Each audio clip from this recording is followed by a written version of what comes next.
And good evening to you all. Thank you for joining us today on another Project C Saturday show. I hope you enjoyed the music as you joined us. We'll give this a few more minutes and we're going to play the same video in English just for a few more people to join us. We really have we're going to have an exciting show today, Leopold. Absolument, Harry. Bonjour à notre bien aimable audience. Et nous avons été absents 2 semaines pour les raisons que tu connais. Samedi dernier, il fallait faire honneur au 4 juillet. Et ce que vous avez su bien faire.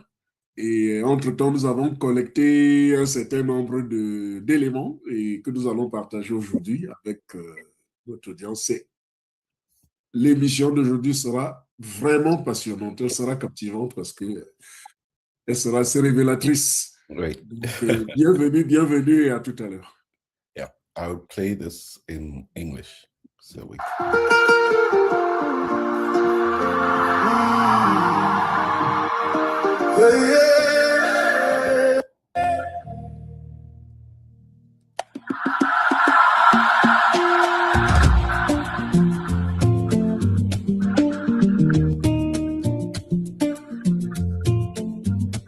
For decades, Cameroonians have watched us hope slip through our fingers.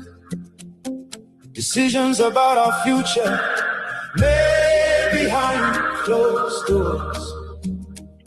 Our voices drowned out by power and politics again and again.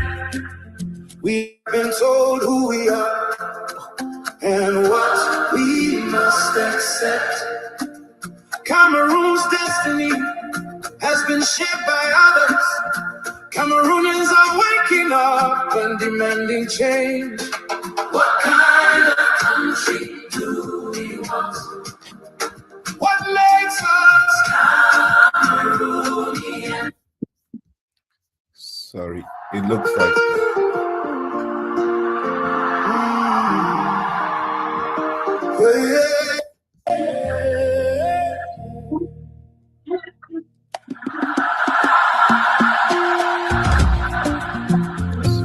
Sorry about that. For decades, Cameroonians have watched us hope slip through our fingers. Decisions about our future made behind closed doors. Our voices drowned out by power and politics again and again. We have been told who we are and what we must accept. Cameroon's destiny has been shaped by others. Cameroonians are waking up and demanding change. What kind of country do we want? What makes us Cameroonian? The soul of Cameroon is shaped not by what divides us, but by what unites us. Oh, what kind of country do we want? What makes us Cameroonian? Imagine a movement not of politicians, but of people. Imagine every corner of this country, every hamlet, village, town, city, every region, rising together with one purpose, not for an election, not for power, but for one nation, once and for all. Imagine putting country over self, love over hate. Cameroon, not tribe, language, not region. The soul of Cameroon is shaped not by what divides us, but by what unites us. Imagine a movement not of politicians, but of people. This is not a dream, this is Project C. Imagine the street vendors, the motorcycle motorcycle taxi drivers, the trade unions, traditional rulers, professionals, and the diaspora, working together everywhere for something bigger than any one of us. Oh, for the first time we, the people, will come together to answer the hardest, most important questions. How do we finally lay to rest the ghost of the past and create a future where every citizen belongs? Over the next 4 months, we will listen, we will debate, we will draft a new constitution. Oh, one that reflects our diversity, our dreams, our determination to build a Cameroon of dignity, peace, and prosperity. This is a movement born of the people, for the people. No more decisions they for us, without us. No more waiting for permission to hope a new Cameroon is possible. Hey, not determined by our colonial past, but by our common future. Join the movement for a new Cameroon. This is Project C. This is a movement born of the people, for the people. A new Cameroon is possible. Join the movement for a new Cameroon.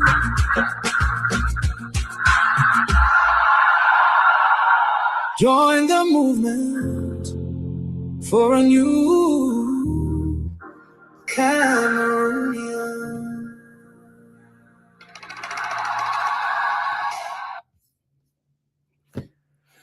Once more, good morning, good afternoon, good evening. Thank you for joining us today for our regular Project C show. In fact, it marks 1 year today since we ventured out with this endeavor. It's been 1 year since we've been running Saturday after Saturday. I think we've only missed one Saturday since then. And in that period, we have learned a lot, we have listened a lot, we have grown a lot. And today we embark on a journey that we couldn't have imagined or we would be embarking on when we started out. And I think that is the essence of every movement, every wave of growth, is that we learn, we grow, we evolve, we learn from our shortcomings, but we keep building and moving forward. And today, this week, I think we have arrived at a critical juncture in the history of our country. That it's crucial what happens going forward. But like I said, of everything that we've learned, and we continue to learn from the Cameroonian people, we do the best that we can as a movement to stay focused on our mission, which is really working towards a peaceful transition in our country, Cameroon. And we hope that we're going to do this by bringing everyone together, developing a common vision, and developing the fundamentals on which we are going to be governed, that we can peacefully coexist well into the future, 100 years from now. But there is no one organization that can do this. There's no one individual that can do this. It has to be all the people. We have to create opportunities for all of us to work together. Not one person has all the answers. But if all of us could come together and develop a common vision, the only thing that comes out of it is that we become stronger and better as a people. To this week, we're going to be sharing, of course, we have been conducting a survey as part of our Once and For All campaign. We will be sharing provisional interim results of the survey with you on this session today. You would find it extremely revealing, rewarding, gratifying, and I hope that it inspires Cameroonians everywhere to take this, to get involved in this process. Lend your voice to this campaign. This is the moment where we define the kind of future that we want as a people and as a nation. So our strong appeal, and I'm not only appealing to those of you that have joined us on Zoom, but to those of you that are on Facebook, that are on YouTube, that are on X, the various platforms that we broadcast this show to. We hope that you will join in this campaign. You will take the survey whilst we're on this in the next 2 hours, and so that we can see that we're evolving and we're growing together. But stay tuned. There is much more to come about the campaign. But I'll stop here. I welcome my co-host Leopold this way, who has been working a lot on this campaign behind the scenes to produce what we're going to be sharing with you all today. But Leopold, thank you for everything you do for the movement, and please welcome our French speaking. We are all part of the movement. Merci infiniment. Non, je dis, nous essayons tous de partager la même passion, en fait. Toute l'équipe qui travaille vraiment en arrière-plan, toute l'équipe stratégique. On ne le souligne pas assez. Ça fait 1 an, comme tu l'as dit, Harry, que Project C est en activité. Et je t'avoue que nous n'avons pas vu le temps passer. En tout cas, personnellement, je n'ai pas vu le temps passer parce que chaque semaine, à l'exception de samedi dernier, pour les raisons qui ont été évoquées précédemment, nous avons été présents et toujours en direct. Et merci une fois de plus à toutes nos plateformes partenaires. Je me fais toujours le plaisir de les citer, même comme j'en oublie souvent.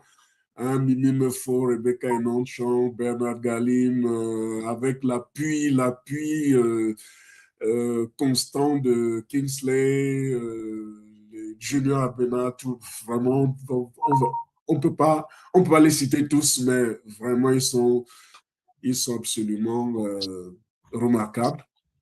Et nous avons beaucoup appris.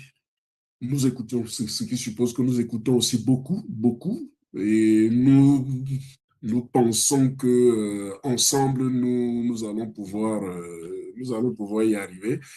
Et l'une des choses que nous avons vraiment compris, c'est que l'aptitude, la qualité fondamentale qui nous permet d'avancer, c'est l'humilité.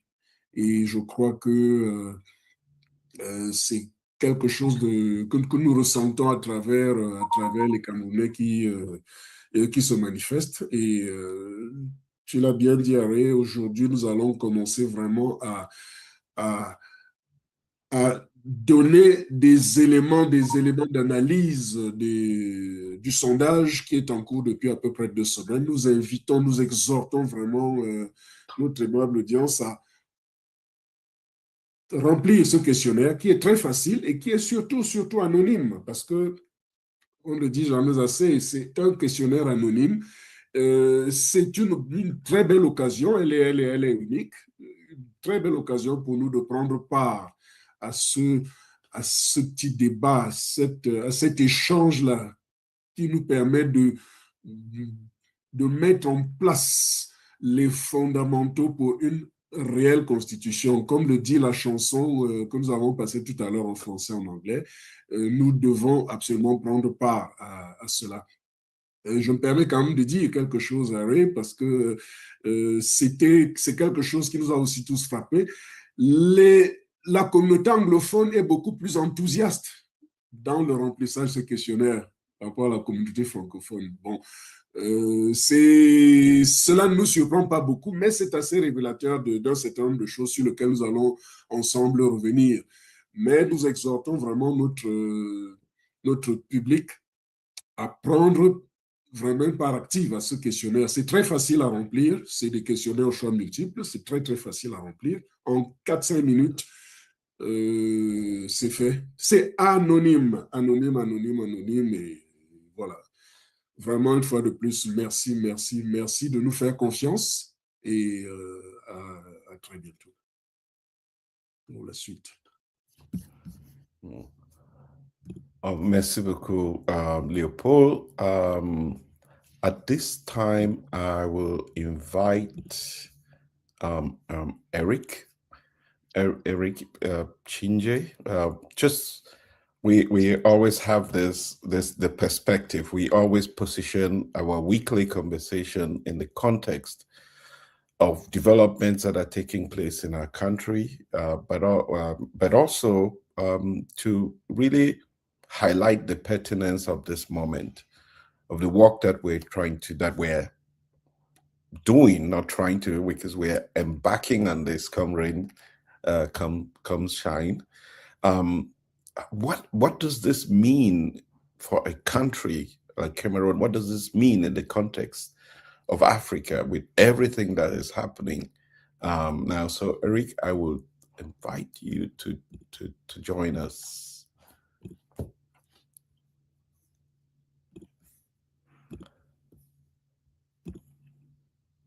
Ton microphone, Eric.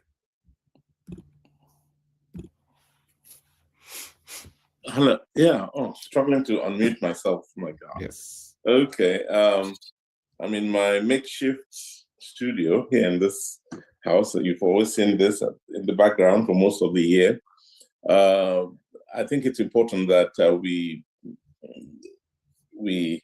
celebrate this first anniversary, because if we do it right, it'll serve as to project us into the future, and it will be, I'm hoping that before the end of today's program, we can say thank you to, and Are, Leopold, you guys should, help in this, but say thank you to some people who've really been instrumental in moving this Project C initiative forward.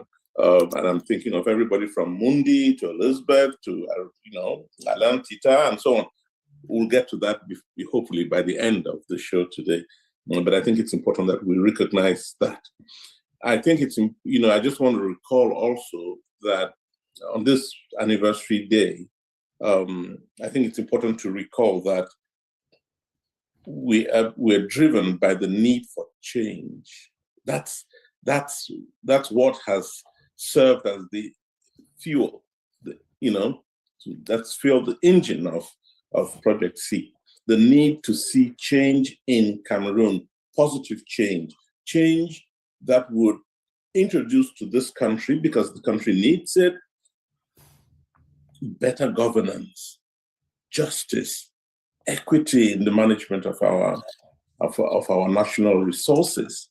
We've focused on all of these things, at one time or the other, justice, equity, management of natural resources.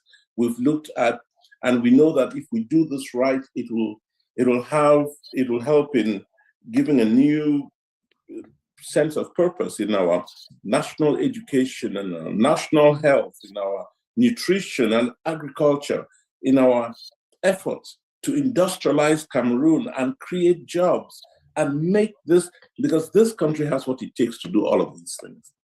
And at a global level, we can compete in Africa in all of these areas. And there's no reason why we're not doing it. So Project C has as a mission to drive change in Cameroon, and it is within the framework of this desire for change that we came to the conclusion, I hope we'll have time to talk about this later on, we came to the conclusion that we have to rethink the social contract between government and citizens. We need to rethink that. And the way you rethink that and make it permanent is through the Constitution. That's why we are focusing. We felt that we should have a people's constitution which will then propose to citizens, so that they at least have something to compare with, to look at what operates now and the limits and what we can do differently. So on this anniversary day, we should be, I think, as we pat ourselves in the back for having survived the whole year, where we only stopped once to help celebrate the anniversary of a country that built from its own constitution 250 years ago, the United States of America. We stopped only once to celebrate that. And my hope is that what we do, this people's constitution that we're working on, that in 100 years, it will be celebrated in the same way. Maybe not across the world, but certainly across Africa. And I can tell you, as part of my activities this week, I was engaging with a number of people in Benin, in Côte d'Ivoire, in Benin, in Côte d'Ivoire, in Niger, and they're all excited about this. They're all excited about what we're doing, what we're trying to do in Cameroon, because they know, they know that until Africa takes hold of its own this foundational document, until countries on the continent rethink how they govern themselves, rethink how they want to transform their societies, rethink the nature of the relationship between those who govern and those who are governed. Everybody, it's amazing how this is exciting people outside Cameroon. But we've got to get it right in Cameroon for this to become the big story in Africa, I think. So kudos for all the work that's been done with regard to the Project C, and your leadership array, of course, has been instrumental. Leopold is nodding. Yes, and Leopold, you too, you've been, the beauty of our country is how and one of the things that has happened here is how we've allowed the two languages, French and English, to coexist as it should. And I think it's something we should be proud of. So anyway, let me go back to the week so that we can get this program going. And I hope, as I said, I hope at the end we will actually put the spotlight on all the work that's been done by everybody, including Chris Chair and Alain Gono and the rest of them. But we'll get back to that. So let me just talk about the past week, which is what you asked me to do, Harry. What dominated the conversations in Cameroon in the past week were at the top of that agenda, the health of the president, Mr. Biya. That's one. I'll get to that in a second, because that touches on the big issue of succession. That touches on the big issue of the elections as having helped in determining, leadership in the country.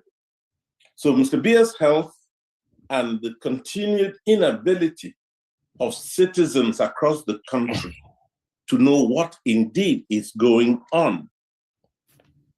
There's still that, I don't want to call it a blackout because everybody's talking about it, but the inability of the government to look at citizens in the eye and say, this is what is happening to your leader's health, continues to be a major preoccupation for the nation.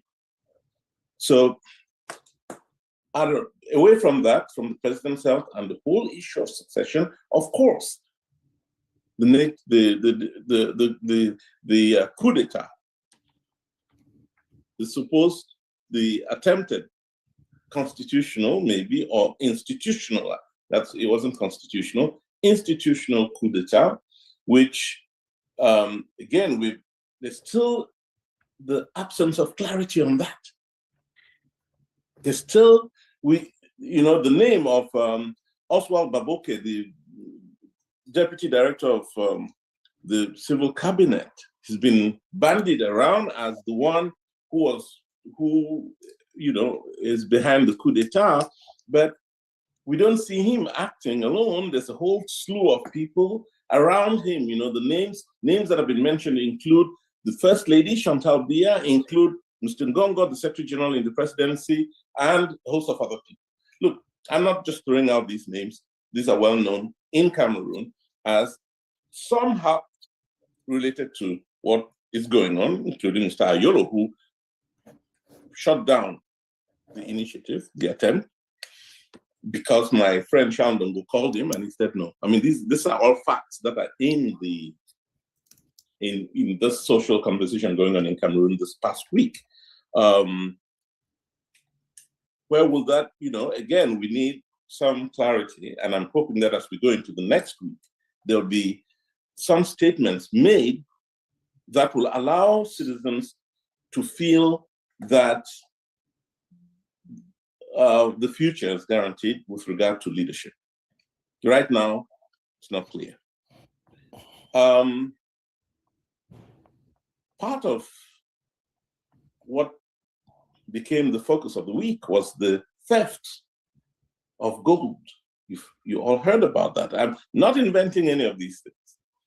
The fact that billions of francs in gold revenue was denied the country. And that because, and how did we know?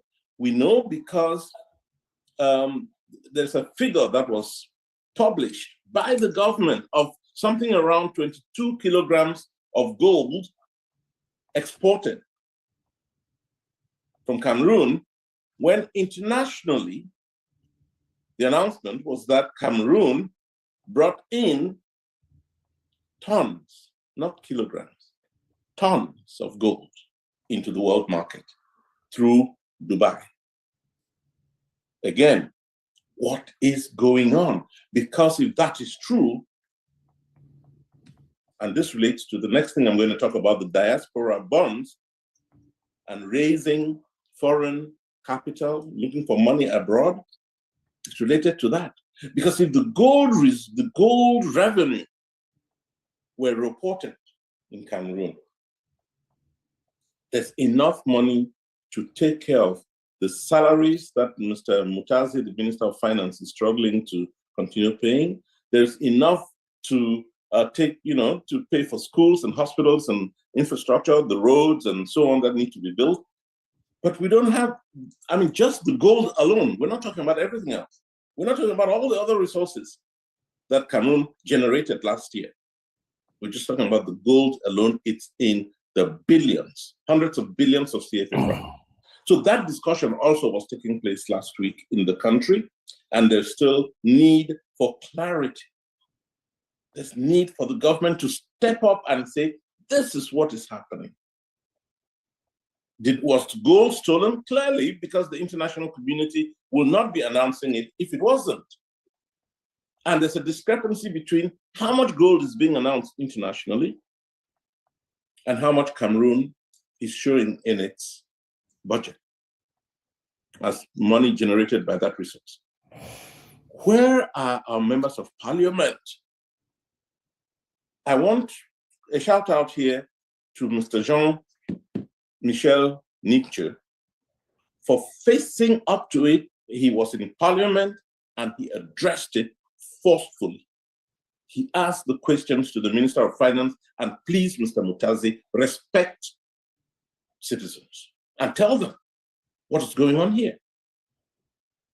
We know that Cameroon sent millions of hundreds of millions of francs in gold resources left the country. And if that's the case with gold, what is happening to timber? What is happening to the iron ore? What's happening to the diamonds? Who controls them and who's shipping them out? These are questions that a serious government must, and we hope that the folks in Yaoundé consider they're serious. They've got to address. And that's what was happening last week as part of the discussion. And to think that as this was going on, all of these things were being talked about, again, Louis-Paul Mutazik stands out and says, I'm going to seek to generate, I'm going to put out some diaspora bonds so that we can raise money, hundreds of millions again, calling on the same diaspora folks that they will not give citizenship to, or they'll seize, take away their, dual citizenship from. And yet they want these citizens to buy up those bonds, just as was the case in Burkina Faso, where the government put out these bonds and raised far more than it expected. So this was part of the conversation last week with, the diaspora bonds. And, hopefully Cameroon will end up raising money through these, the bonds, and maybe figure out how to generate the kinds of revenue that the country needs for its own development. So this were all these.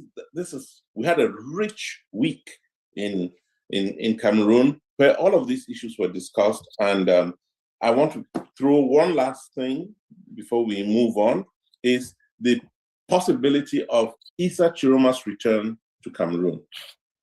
That is happening. And what we hope that Issa Chiroma, he's initiated the process. Maybe with some luck, he might actually end up coming to Cameroon in the coming weeks or months. But I think the pressure is building, and hopefully we'll see Issa Chiroma in Cameroon before long, whether through, he's reached out to everybody, the army, citizens, civil society, and so on. Maybe either through that or through some form of mediation, which may or may not happen. And I'm not going to spill any beans here because I don't have the beans to spill. But something probably is going to happen in the coming weeks, months. Part of the discussion was Chiroma's announced intention to return to Cameroon. So let me stop there and say one final thing, which I promised myself I will say. I know I've taken a lot of time. It is what happened in Kondengi yesterday. There's a young man there called Ngalim Felix, who has been instrumental in transforming Kondengi into a production center. And Felix Ngalim has succeeded in training well over 100 young people who are in Kondengi, have no resources to sustain them in prison. But Felix has figured out how to get these young people to produce and sell. And I think we'll come back to that, maybe not now, in some future program, where we'll, if you look at the newspapers that came out yesterday or today in Cameroon, some of them are carrying the story. Felix Ngalim has been awarded some prize, for what he's been doing in prison. And he's in prison. Why is he in prison? He's in prison because he led a revolution, what was called the Coffin Revolution in 2016. So before the Anglophone quote unquote crisis, Felix and Mancho Bibixi and others led that. And they were arrested for demonstrating and thrown in jail, and they've been in jail since 2016, over 10 years now. But he's not been wasting his time. He's training people to produce. And what they produce, they're selling. And what they're selling is helping to take care of the health of prisoners and the feeding, the nutrition of prisoners in Kondengi. That's a long week for me. Harry. I'm done. Well, thank you, Eric. I will leave the difficult task of summarizing all what you said in French to Leopold. Yeah. Bon, on va essayer, Harry, comme toujours. Harry, Eric a essayé en 6 points, Eric a relaté un peu, résumé les événements de la semaine. Le premier point au Cameroun, effectivement, ce qui préoccupe les gens, c'est la santé du président. Ce qui pose effectivement un problème de leadership localement. Les gens se demandent qu'est-ce qui se passe en fait. Pourquoi est-ce qu'il y a ce sentiment de vide qui ne fait que s'agrandir, et puis ça donne l'impression, ça donne la latitude aux gens de faire un peu n'importe quoi. Donc, c'est forcément lié au deuxième point qu'il a mentionné, à savoir le coup d'État institutionnel raté d'il y a quelques semaines. On est toujours dans l'attente d'un peu plus de clarification, d'un peu plus, on voudrait savoir ce qui s'est passé. Et puis, des sanctions qui tardent à tomber, ce qui ramène au premier point, à savoir le sentiment de vide qui se passe. Et puis, le troisième point, c'était le scandale de l'or. Effectivement, c'est à la une de tout. On peut voir c'est-à-dire que l'accent qui est mis pour pouvoir mettre le directeur de cabinet civil adjoint, Oswald Baboké, vraiment sur la sellette, lui, son épouse et autres. Il faut dire que les gens ne se donnent pas beaucoup d'efforts parce que eux-mêmes, ils donnent suffisamment d'éléments pour pouvoir parler de tout cela. Mais à la réalité, il ne saurait être seul dans un tel scandale. Donc, il y a le secrétaire général de la présidence qui forcément doit savoir plus sur ce qui se passe. Il y a la première dame, il y a même le directeur de cabinet civil lui-même, puisque Babo n'est que son adjoint, si je puis l'exprimer ainsi. Donc, il y a un besoin de clarification, et en l'absence de cela, forcément, les médias vont dans tous les sens avec des éléments plus ou moins vérifiables, mais une fois de plus, il faut dire que les gens ne se donnent pas beaucoup de peine pour pouvoir collecter ces éléments parce que l'arrogance de ces principaux acteurs-là ça gêne. Donc, de toutes les façons, ça ne peut pas être que le directeur de cabinet civil adjoint tout seul et son épouse. Et de ce point de vue-là, le député Jean-Michel Nietzsche, ça fait vraiment la une. Il a clairement interpellé le ministre des Finances au Parlement. La réponse du gouvernement est toujours attendue parce que c'est toujours des occasions pour qu'il y ait un certain nombre de précisions, une prise de parole de la part du gouvernement.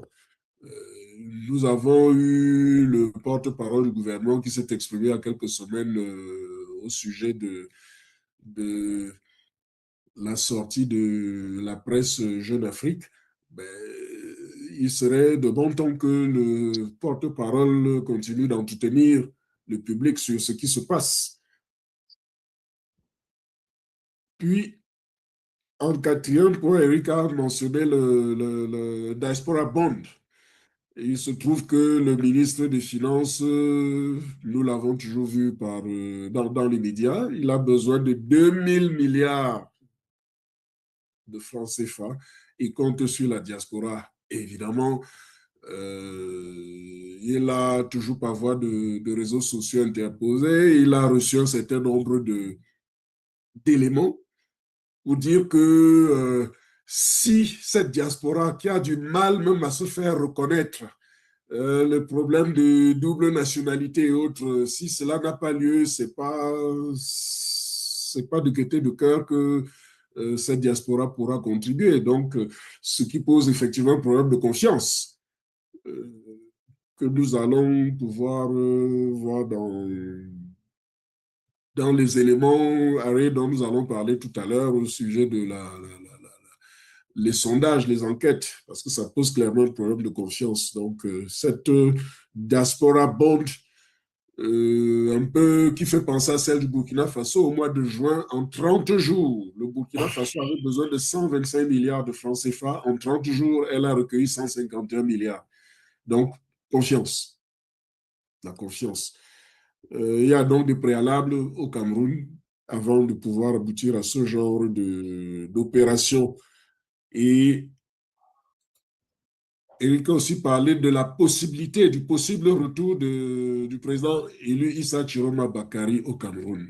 Bon, on n'a pas suffisamment d'éléments à ce sujet-là parce qu'il y a plusieurs possibilités. Est-ce que ce sera par le canal d'une médiation? Est-ce que ce sera suite à son appel aux forces locales de défense et de sécurité? On attend d'en savoir un peu plus. Et puis, au plan personnel, Eric a tenu absolument à parler de la prouesse, entre guillemets, du jeune détenu Félix Galim, qui est en prison depuis 2016, bien avant le déclenchement de l'actuelle crise dite anglophone, et qui est un artisan. Il a entrepris de former déjà une bonne centaine d'autres détenus pour pouvoir produire des objets, des pièces artisanales et qu'ils vendent, ce qui leur permet d'avoir un peu de quoi se nourrir, se soigner et autres. Et donc, ça, c'est vraiment remarquable comme activité et comme engagement de la part de ce jeune Félix Galim. C'est tout à fait remarquable. Donc, voilà un peu. Merci beaucoup, Léopold. Vraiment, c'est formidable ce que tu as dit. Et je tiens quand même à aussi préciser que tout ce que tu as dit ne vient pas de toi. Ça vient de moi qui suis à l'extérieur. Et je n'invente pas. C'est ce que nous percevons étant ici, à l'extérieur. Donc, tout ce que j'ai dit, ce n'est pas pour dénigrer qui que ce soit, c'est pas pour... C'est exactement ce que nous avons reçu étant ici, à l'extérieur. Mais merci beaucoup pour cette interprétation formidable. Thanks, Eric. Yep. Thank you, Eric, for giving us that weekly perspective in the context of the evolution of our country. And you said that it was a very rich week and rich in terms of challenges that our country is facing. I wish it was celebratory. I wish it was going down a checklist of accomplishments that we had made as a people. But unfortunately, that's not the case, which is the reason why we really absolutely have to rethink our country. And it is that process, and I want to overemphasize this, that we didn't wake up one morning and say that we wanted a new constitution for Cameroon.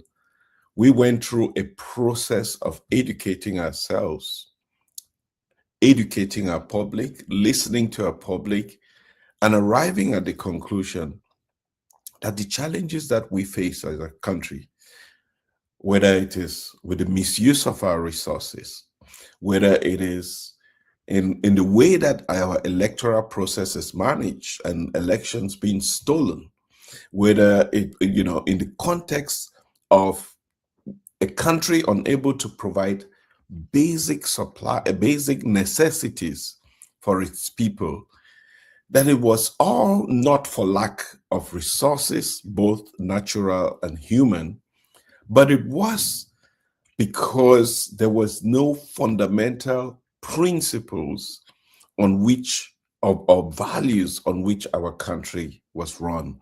That everything that has been happening to our country has essentially been based on a lie. And we have failed to recognize that there's really never been an opportunity, or there have been opportunities, but there has not been a genuine effort to resolve the challenges, the crisis that we face.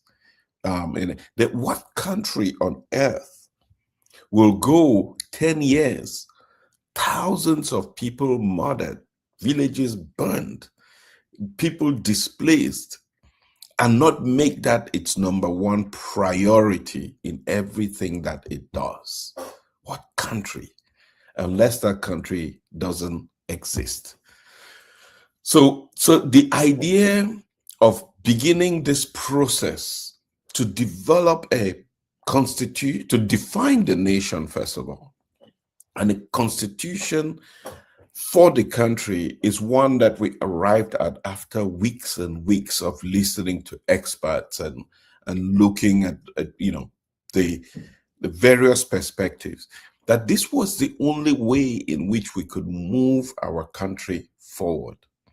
But to do this, we wanted it to be a deliberate process, that it was not just Ari or Eric or Leopold determining. All we are facilitators of a process that we hope the Cameroonian people will take ownership of. So we put in place this campaign we're calling Once and for All, and the notion of once and for all just means let's do this for posterity. Let's do this so we do not come back to this. Let's invest our time and resources in building. But for us to build, we need to establish a solid foundation. So if the imagery is correct, you don't build a house by beginning with the roof. You begin with a solid foundation.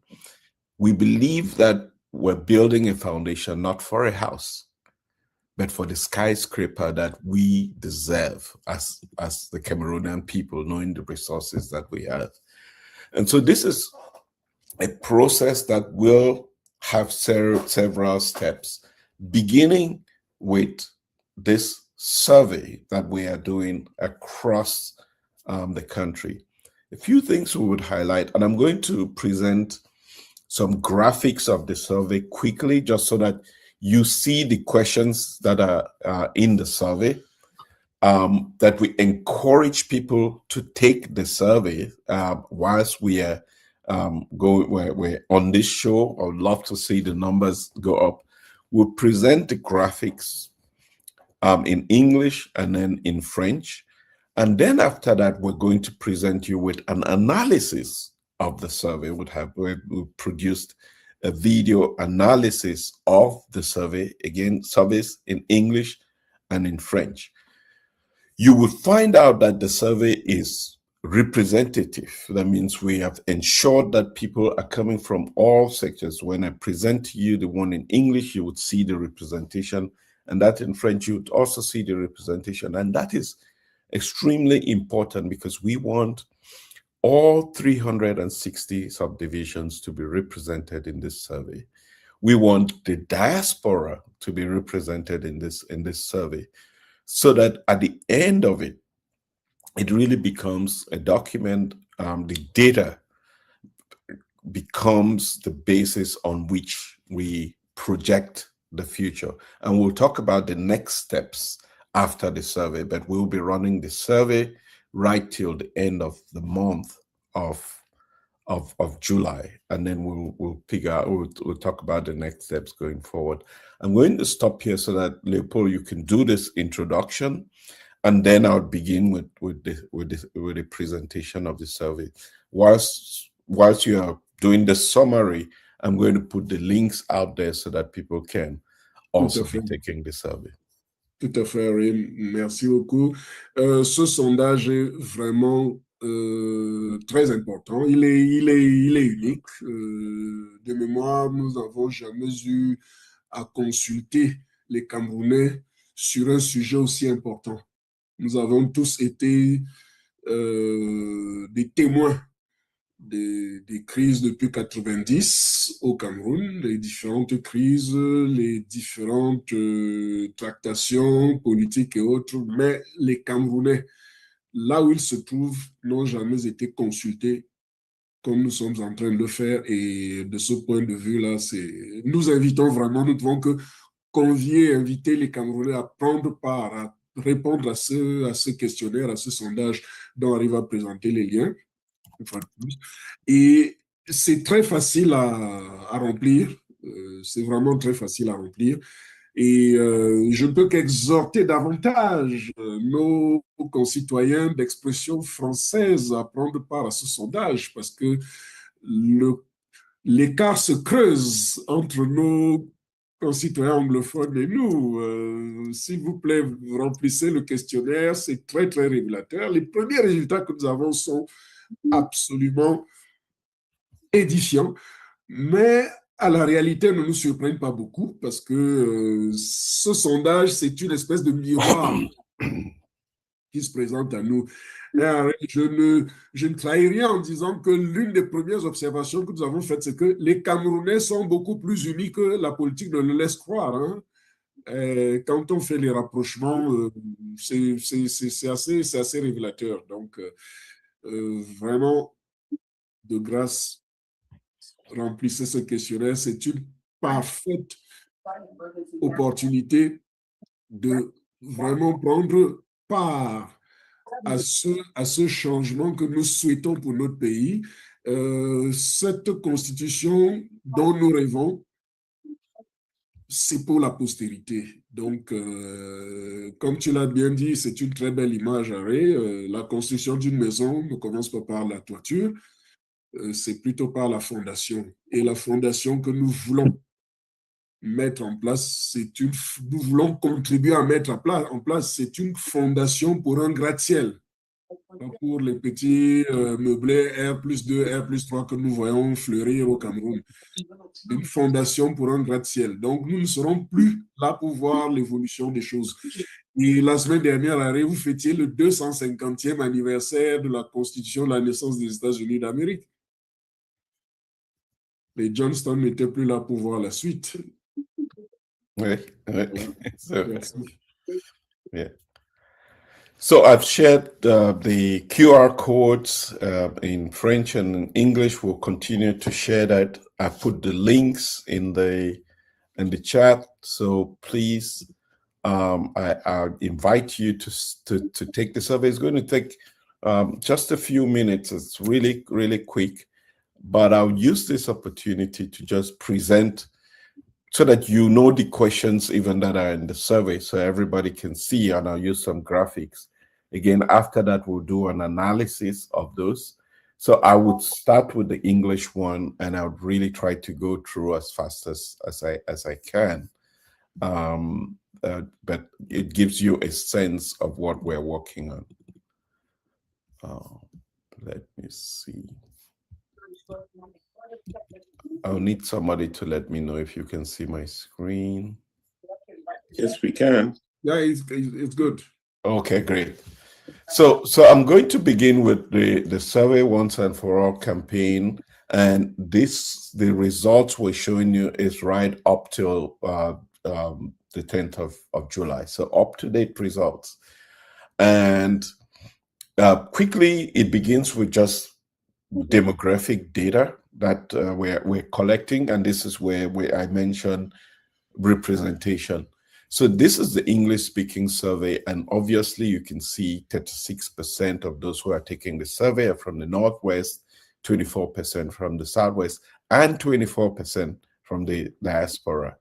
You could also see that you have people in the English-speaking origin that are in different parts of the country that are taking, and largely you can see the center breaking out there as significant. From an age group perspective, you can see pretty balanced here, with the most significant group actually being over the age of 55. We would love to see many young people participate in this survey, and we would like to see this age group trending younger. Also, between the last time we presented this, there has been an improvement. It was 80% male, but we've seen more women beginning to take the survey.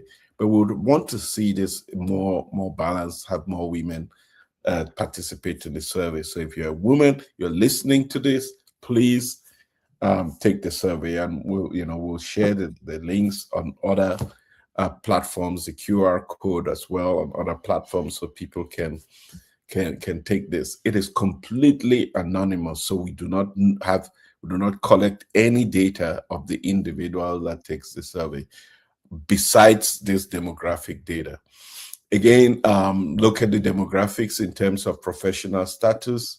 You can see the private sector, which includes entrepreneurs, is significant. We're also seeing retired participation, which corresponds to the age group here that has been taken the survey the most, but also public servants, and that's really important that they are taking the survey and contributing their perspective. The survey is in various parts, 6 different parts. First one was demographics. The second one, it's about identity and nationhood. And to the question, do you feel proud to be Cameroonian? We see that for those who took the survey in English, 47%, almost 50%, they say they're proud, and another 36% say they are not proud. A growing percentage of people say they are not sure, but that's a very interesting perspective, which we'll come back to. Do you believe all ethnic groups are treated equally in Cameroon? It's a resounding no. 91% of those taking the survey say no. To the question, is it important for the Constitution to protect all languages and cultures? 98% say yes. And that's a very, very critical question in the context of a country with multiple languages and multiple ethnicities. So we'll get back to that. And then the next section is on governance and democracy. Do you trust in public institutions? 81% say no. Essentially, and there is a 10% that says sometimes, and just 1.2% say the trust in government institutions. Do you think elections in Cameroon are free and fair? Only 1.2% say yes. 9 out of 10, or even 9, and if you can split a body, you'd say 9.8 out of 10 believe that 9 out of 10 people think that elections are not free and fair. So that's something that we know, but we didn't just know how deep that runs. In terms of term limits should presidential term limits be included in the Constitution? A resounding yes, 98%. And then this is a very interesting perspective in terms of shared power. Who should have the most power in government? And you can see how it is broken down. Only 6% of those who took the survey think that the president should have the most power. Most of the responses want power to be shared, want power to be distributed, to be local, the parliament, but presidential power, just about 6%. Now, the next section is on corruption and accountability. Everyone in Cameroon seems to have been affected by corruption, because 95% say they have been personally or their community has been affected. And to the question, should there be stronger punishment for corruption? A resounding 98% says yes, there should be. So Cameroonians want to see an end to this corrupt nature that we have acquired. When we to the question of who should oversee public officials, this continues to evolve. The last time it was not a resounding independent courts, but as you can see, 49, nearly 50% of the people think there should be independent courts that should oversee public officials. There is also citizens' courts, and those are things that we need to think about as we're evolving. And then parliament should hold people accountable, and a very small percentage think the media should be responsible for that. Now we talk about the Anglophone crisis and national cohesion. And we can see that 84% of the people who took the survey are calling for a dialogue, that this crisis can be resolved through a dialogue. To the question, should all regions have equal say in national matters, we see 92% of those taking the survey say yes. And a resounding, should the Constitution guarantee equal rights for Anglophones and Francophones, we see 97% of those who took the 9 out of 10 people who took the survey say yes. Whatever constitution we have for this country must guarantee equal rights for Anglophones and Francophones. To the question, this now the section on youth, women, and the future. Youth are essentially the future. The average age of Cameroon, and now it's 19. Women are also 50% of the population, but sometimes left out. And let us think about the future. Young people, do young people have enough opportunities in Cameroon? 9 out of 10 people say no.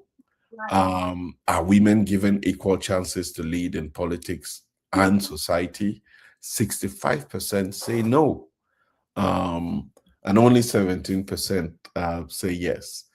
With reference to the question, should citizens have more say in how the country is governed? 94%. I mean, we're living in a time in the world where transparency and accountability is going to be how any regime survives. 94% demand more participation in how the country is governed.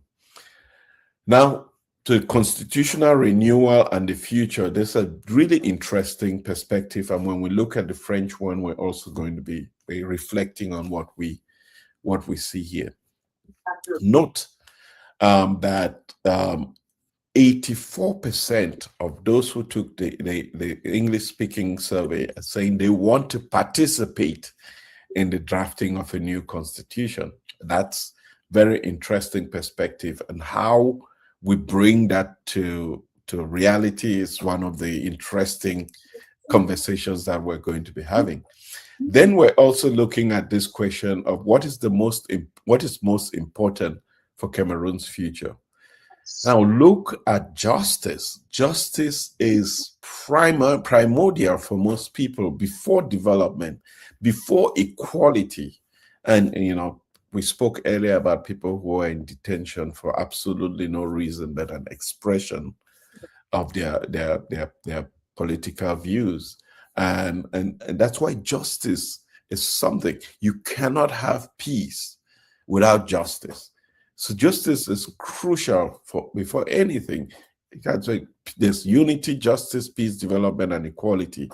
And those who took it choose justice as their #1 priority. Then there was the final section is just general questions. And these general questions are, what is the biggest challenge facing Cameroon today? Look at that. Poor leadership. Poor leadership. Not poverty, not conflict, not corruption. Poor leadership. Before even corruption, which comes in second place, which is, so 1 in 3 people who took the survey believe that poor leadership is a problem that we have in Cameroon. And then another 1 in 3 believe that corruption is also a challenge. And then let's look at what gives you hope for the future of Cameroon. Obviously, this is relevant to the question, new leadership. That's what our country needs. But also, I see this as telling our diversity and our youth, a combination of these 3 gives us hope for a better future for our country. Then to the question, should traditional leaders and civil society play a bigger role? We see 75% of the people standing up and saying that, yes, that's what they would love to see. And what reform would most improve Cameroon? That's the last question. Look at that. 45%, nearly 50% say better elections. And then there is less corruption. And then other initiatives. But look at that. If we had better elections, that would improve our country. So that's the survey in English, for those who took the survey in English. And I'm going to stop sharing here, and I'll quickly switch to the survey in French. Just here. 1 minute.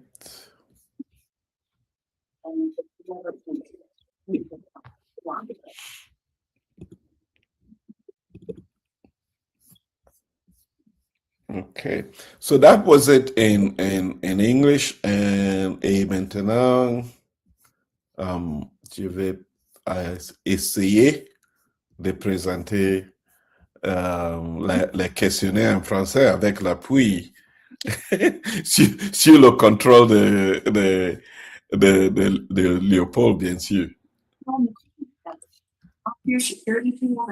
Alors, comme j'avais présenté en anglais, ceux qui ont pris, Léopold a déjà bien dit, on n'est pas satisfait avec le nombre de personnes qui ont pris l'enquête en français, mais au fur et à mesure, nous pensons qu'on aura beaucoup plus encore de la participation massive aussi en français. L'enquête est divisée en différentes parties, je pense 6 différentes parties, et la première partie, c'est celle de la démographie.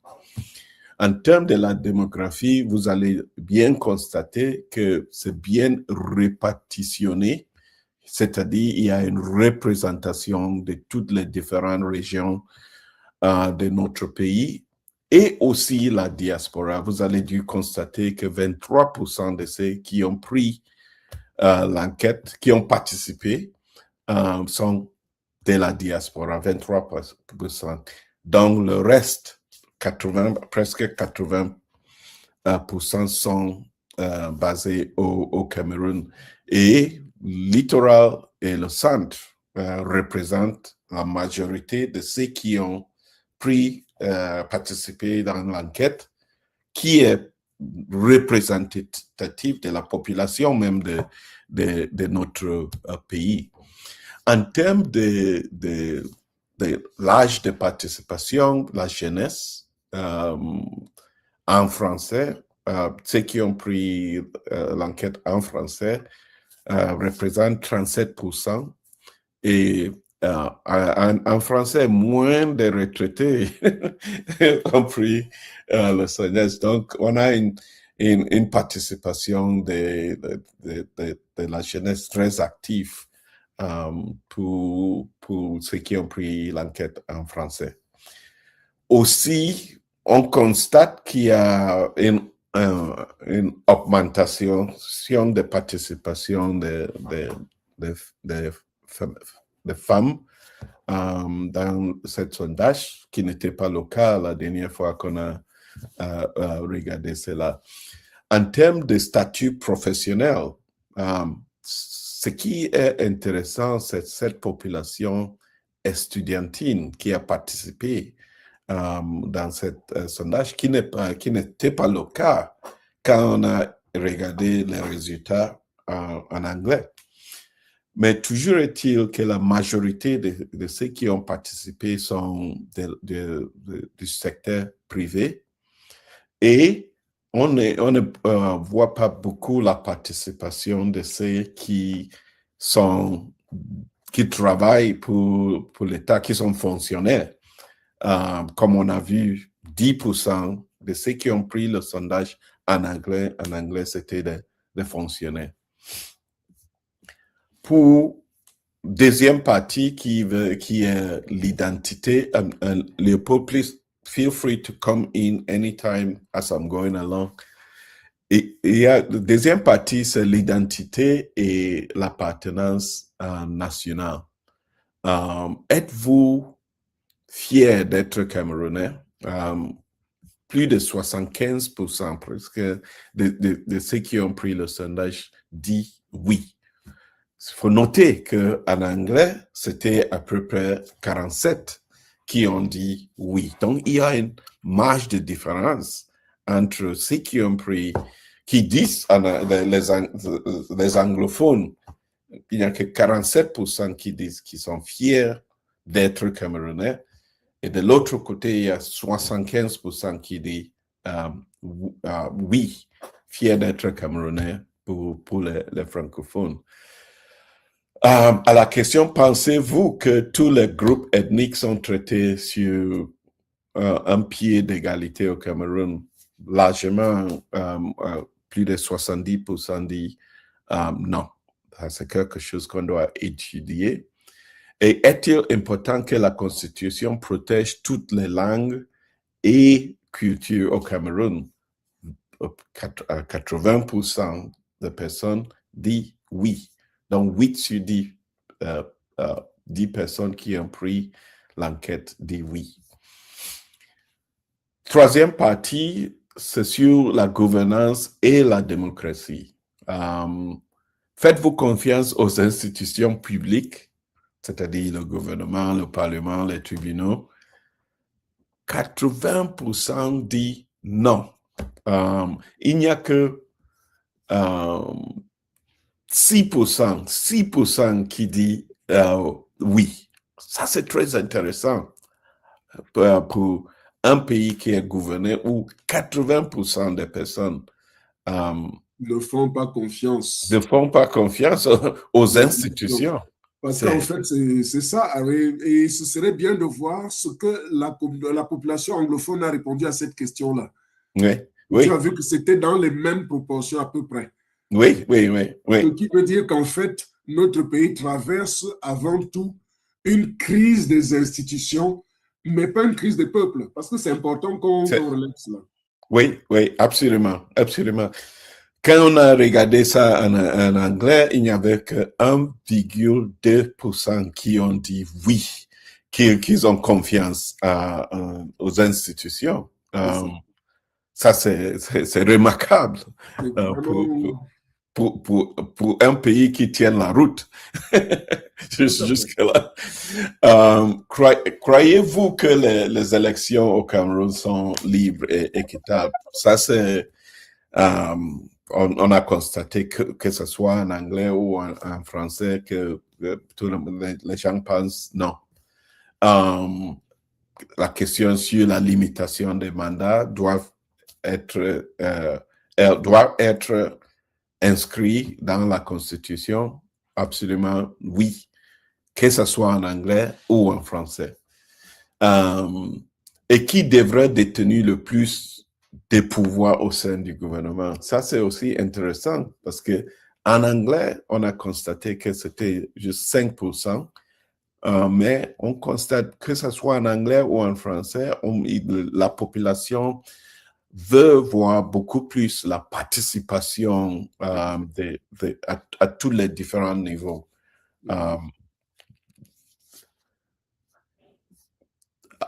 Concernant cette rubrique de la corruption et la responsabilité, on constate aussi que la corruption a touché presque tout le monde au Cameroun. Tout le monde est personnellement affecté ou touché par la corruption et les communautés. Et en termes de sanctions, tout le monde, la majorité des personnes, 9 sur 10 personnes veulent avoir beaucoup plus de sanctions en matière de la corruption. Et qui devrait contrôler les agents publics? C'est toujours en anglais et en français, on voit que les tribunaux indépendants et aussi des contrôles, des comités de citoyens. C'est ça, c'est intéressant Harry, de comparer un peu ce résultat en anglais et en français, juste pour voir un peu. Oui, c'est vraiment le checks and balances, tu sais, c'est pas la même notion. Oui, c'est pas la même notion parce que en anglais, c'est presque plus de 50% voulaient que ça soit les tribunaux indépendants. Donc, ça veut dire quelque chose. Il y a beaucoup qu'on est en train d'apprendre avec ces résultats. En ce qui concerne la crise anglophone, ça c'est intéressant parce que à la question, toutes les régions doivent avoir voix au chapitre dans les affaires nationales. 100%, c'est 100%, complètement. Ce qui veut dire arrêter beaucoup de choses, hein? Beaucoup de choses. Oui, en termes de la forme de l'État, en termes de la décentralisation, effectivement. Absolument. 5%. Et presque tout le monde est d'accord sur le fait que cette crise anglophone doit être résolue par le dialogue. Et à la question, la Constitution devra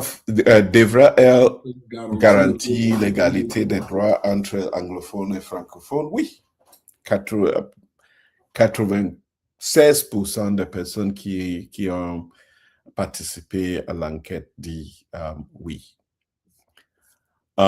Question, prochaine rubrique, c'est jeunesse, femmes et l'avenir. Et là aussi, comme en anglais, parce que c'était 92, ici c'est 90, disent qu'il n'y a pas assez d'opportunités pour la jeunesse camerounaise. C'est ça l'avenir de notre pays, c'est la jeunesse. Et c'est pour eux d'ailleurs que nous travaillons. Oui, absolument. Et aussi, les femmes, 60% de ceux qui ont pris l'enquête disent que les femmes n'ont pas assez de chances au Cameroun en termes de responsabilité en politique et dans la société. À la question, les citoyens doivent-ils avoir davantage les mots à dire sur la gouvernance du pays? 95%. Intéressant aussi. À la question, cette rubrique, le renouveau constitutionnel et l'avenir. Ça, c'est intéressant, Léopold, parce que la justice continue, que ce soit en anglais et en français, c'est la justice. Là où il y a la justice, la paix suit. Hein. Mais la paix suit. Justice, there is peace. Oui. Et là, je pense que tu vois, et le développement, l'unité, avant même la paix. Avant même la paix, l'unité. Oui, l'unité. C'est intéressant. Les citoyens devraient-ils participer directement à la rédaction d'une nouvelle constitution? Voilà, 75%. 75%. En anglais, c'était 82%. Ce qui explique peut-être le retard qu'il y a dans le remplissage du questionnaire. Le questionnaire. Oui. Et, dernière rubrique, c'est la question générale qui veut dire quel est le plus grand défi auquel le Cameroun est confronté aujourd'hui. La majorité en anglais et en français pense que c'est mauvaise gouvernance. Avant même la corruption et la pauvreté. À dire vrai, la corruption, c'est une conséquence d'une mauvaise gouvernance. C'est vrai. Et c'est ça qui nous apporte la pauvreté aussi. Absolument. Absolument. Yeah. La pauvreté pour certains. Pour certains. Parce que les gens qui traitent l'or n'ont pas le problème de pauvreté. Et sur la question, qu'est-ce qui vous donne espoir pour l'avenir du Cameroun? On constate que 50% pensent qu'un nouveau leadership et aussi notre diversité. Toujours en deuxième position, notre diversité, ça fait notre force. Oui. Et ça nous donne espoir pour notre avenir. Oui. C'est une richesse. Oui. Une richesse. Et notre jeunesse aussi. La participation des chefs traditionnels et la société civile, 80% pensent qu'il faut une société dans laquelle la société civile participe. S'il te plaît, Ray, juste une petite observation sur l'espoir. Observe que les ressources naturelles ne représentent même pas 10% pour l'instant. Les ressources naturelles au niveau de l'espoir. Oui, oui, absolument. Et c'est remarquable. C'est vraiment remarquable. Quelle réforme unique permettra d'améliorer le plus le Cameroun? Voilà. Des meilleures élections, de même. Et moins de corruption et plus d'emplois. Mais c'est intéressant que les élections, et des meilleures élections, presque 50% optent pour ça. Alors, juste une observation. Imagine un peu cette perspective-là dans un cadre où nous avons une réelle décentralisation. Là, les meilleures élections reprennent plus leur sens. Justement. Au niveau, au niveau du pouvoir local. Local et régional. Et régional, exactement. Right. So that brings us to the end of the presentation of the surveys. And in the interest, if you are here and you are watching us on Facebook or YouTube or anywhere that you're watching this, and I'm going to ask my brother Kingsley if if you can share the QR code and the links on those platforms so people can join us to take this survey. As you can see, they're very simple questions. It would take you no more than 5 to 10 minutes to just respond to those questions. It is completely anonymous, meaning we do not collect your data. Nobody knows who is taking the survey. It's a conscious choice that we made so that nobody should feel that they are putting themselves in harm's way when taking this survey. So if you are here with us, I'm going to pause for a moment and I'm going to repost the links in the chat so that we can all take this survey in English. That I just posted that in French, and now I'm posting that in English. Please, if you can take the survey, that will be helpful. Whilst you are taking the survey, I'm going to play one of our videos, just so because we really, and I'll be monitoring to make sure that people are taking the survey. But this video is just a break before we go on to the analysis of the results, which is really the big scoop for today is going to be in the analysis of the results. And I'm glad you all joined us. But in the meantime, we really want to pause here for people to take the survey.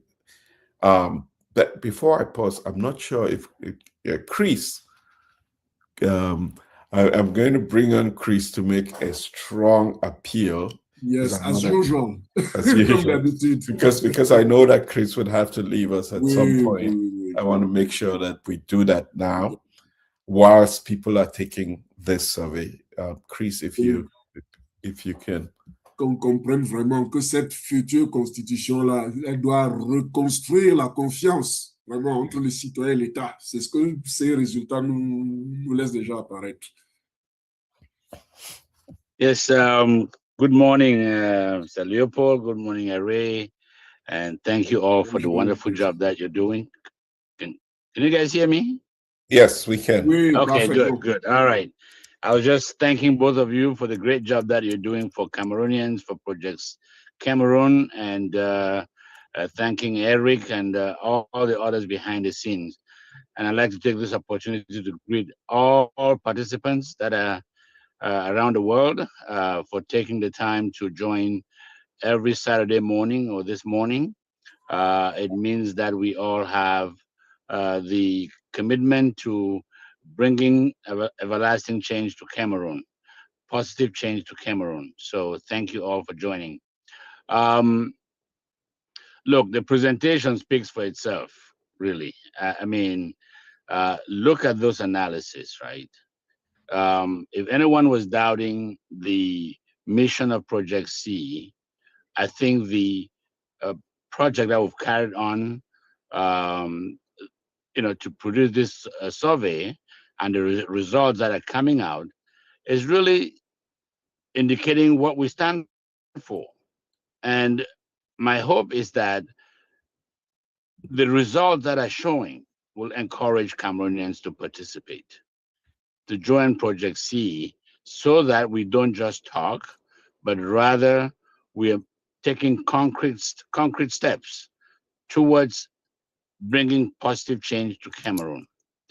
The results are working. The survey is helping us to bring Cameroonians together. Not just talking, but now we have some data behind what we're saying. And when we go to write the constitution, it will represent what Cameroonians want, including the government, including everyone.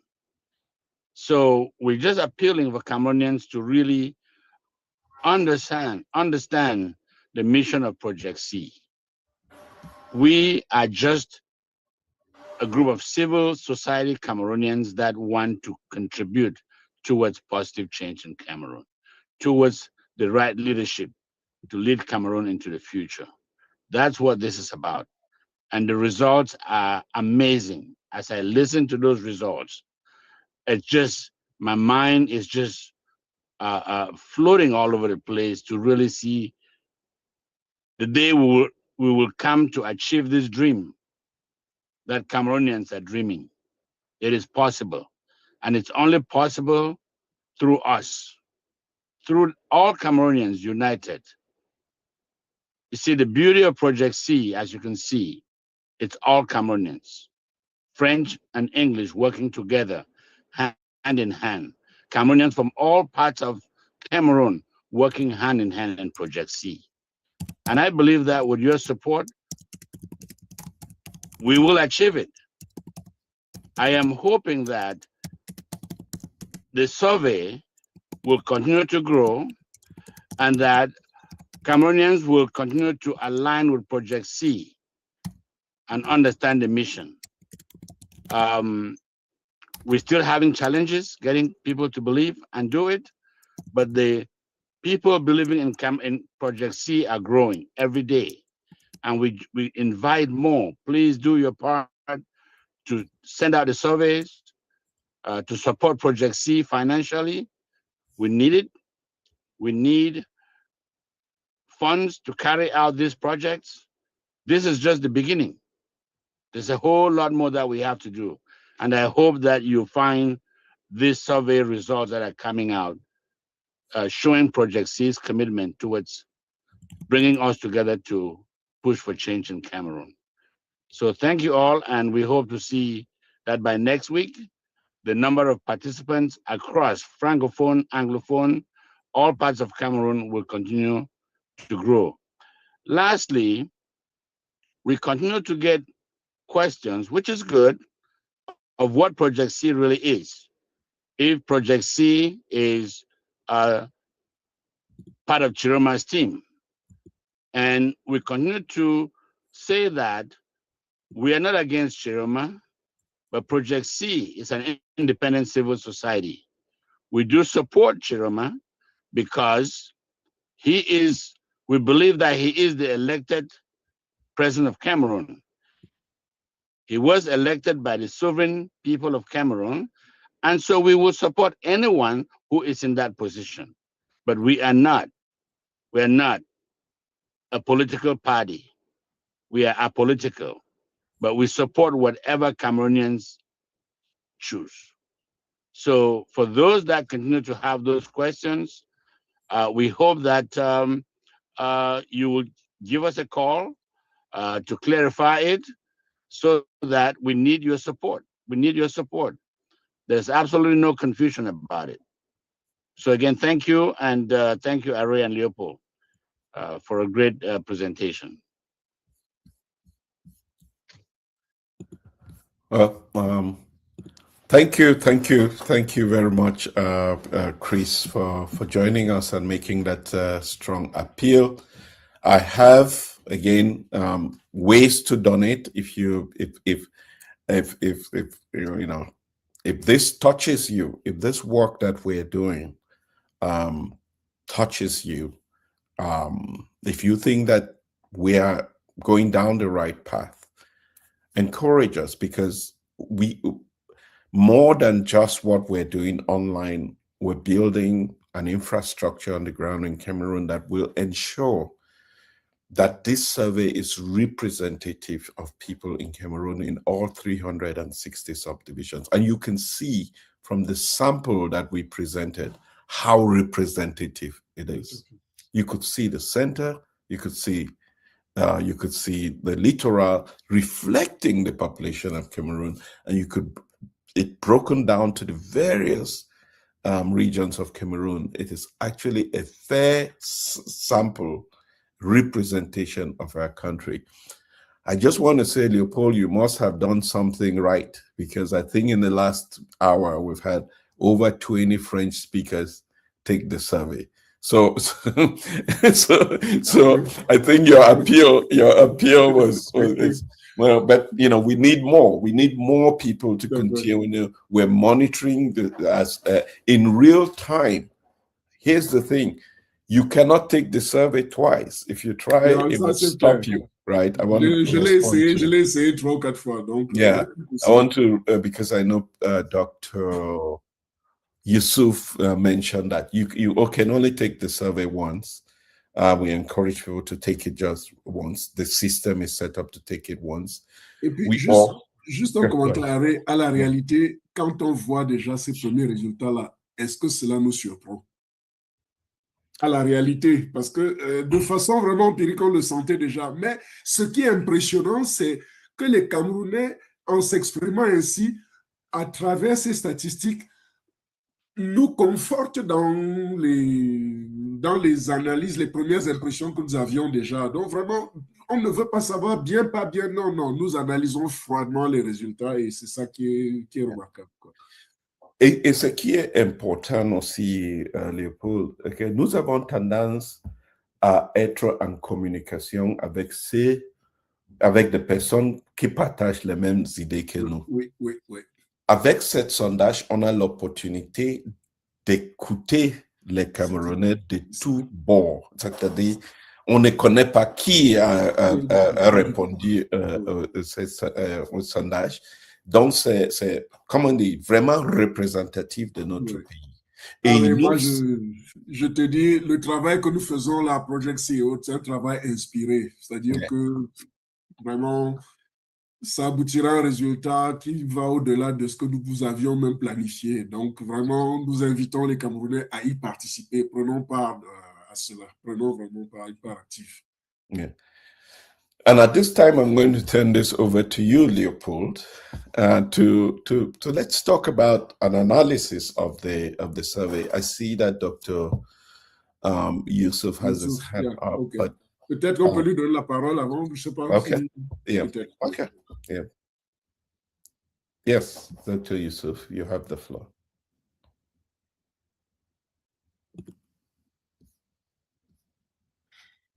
Bonsoir, bonsoir tout le monde. Bonsoir. Oui, je ne sais pas si on me suit. Oui. Parfaitement, parfaitement. Oui, je voudrais juste prendre la parole pour remercier l'initiative et nous encourager dans le sens pour que nous puissions atteindre le maximum possible de Camerounais dans le monde.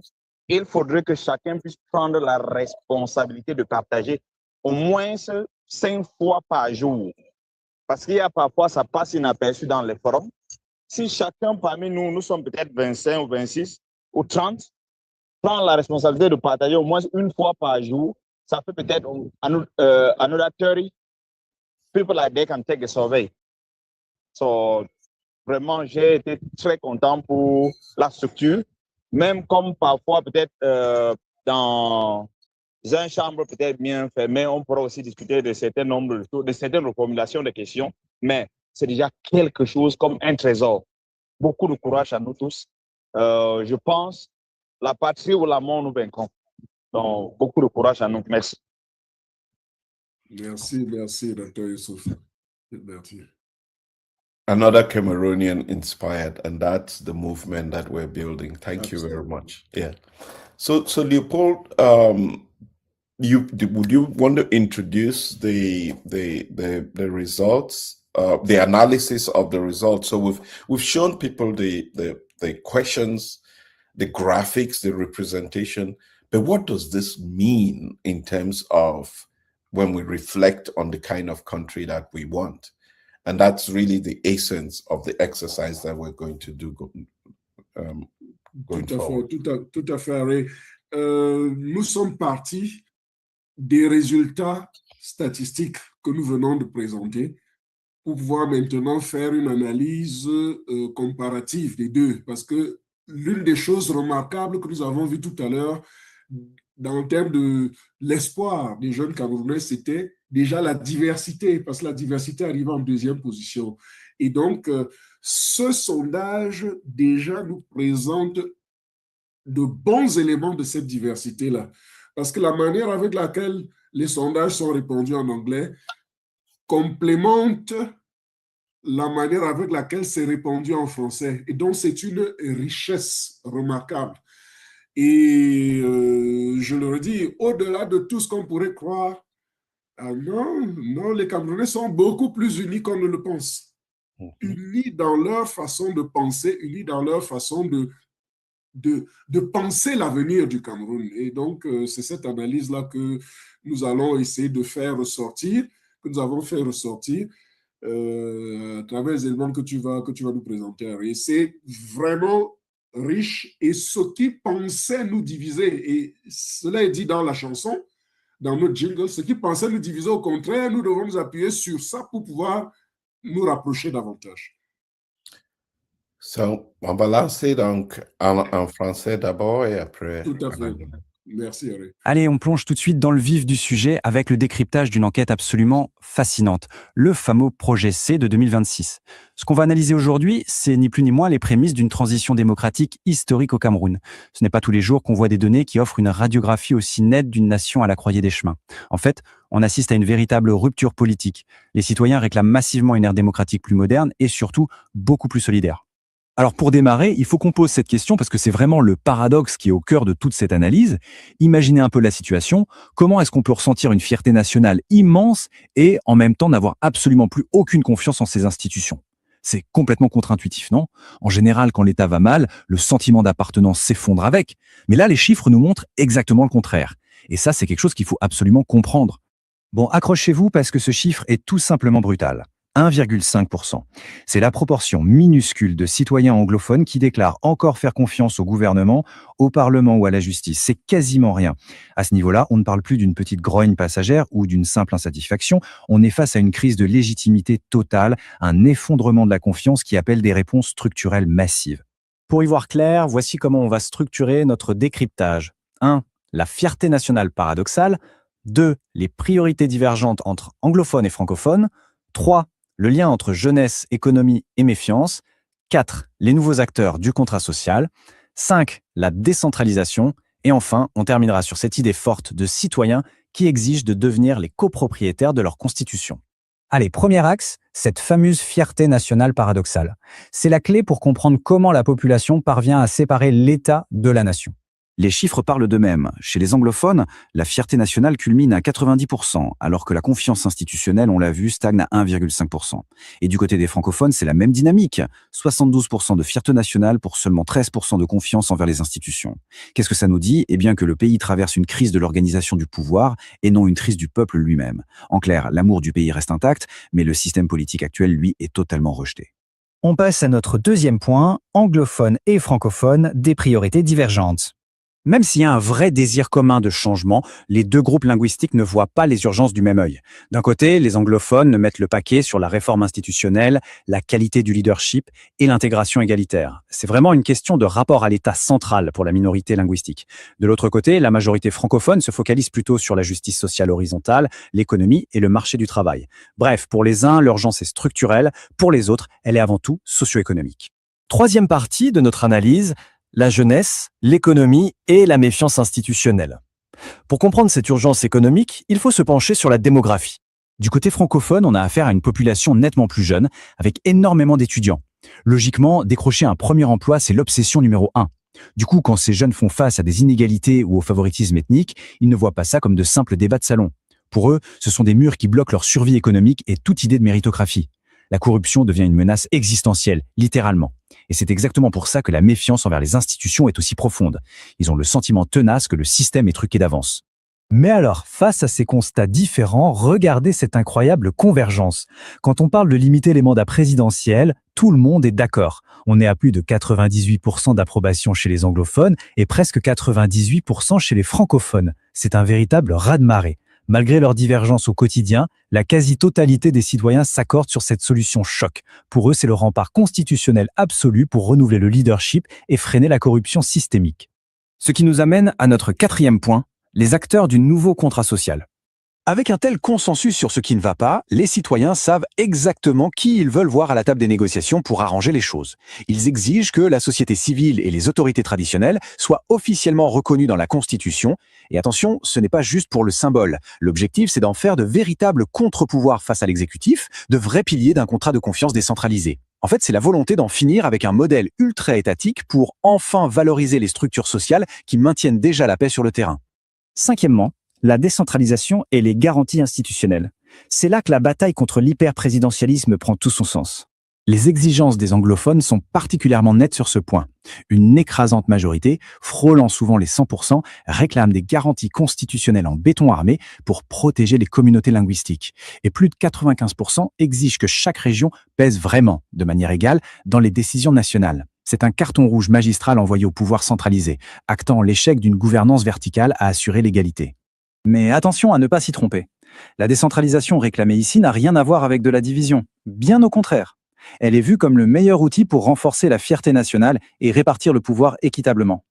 Le message est clair, on veut des régions autonomes qui coopèrent entre elles et un Parlement national beaucoup plus fort. L'idée, c'est de recréer de l'inclusion, pour que plus personne ne se sente marginalisé dans son propre pays. Enfin, sixième et dernier grand axe, les citoyens comme copropriétaires de la nouvelle Constitution. C'est sans doute l'aspect le plus révolutionnaire de l'enquête. 7 personnes sur 10 exigent de participer directement à la rédaction du prochain texte constitutionnel. C'est fini, le temps où l'on acceptait un document juridique rédigé en vase clos et imposé d'en haut. Mettre un bulletin dans une urne de temps en temps, ça ne suffit plus du tout. La demande aujourd'hui, c'est l'implication active. Cette métaphore issue des sources est juste parfaite. Copropriétaire, le mot est lâché et il est fort. C'est un changement de paradigme absolu.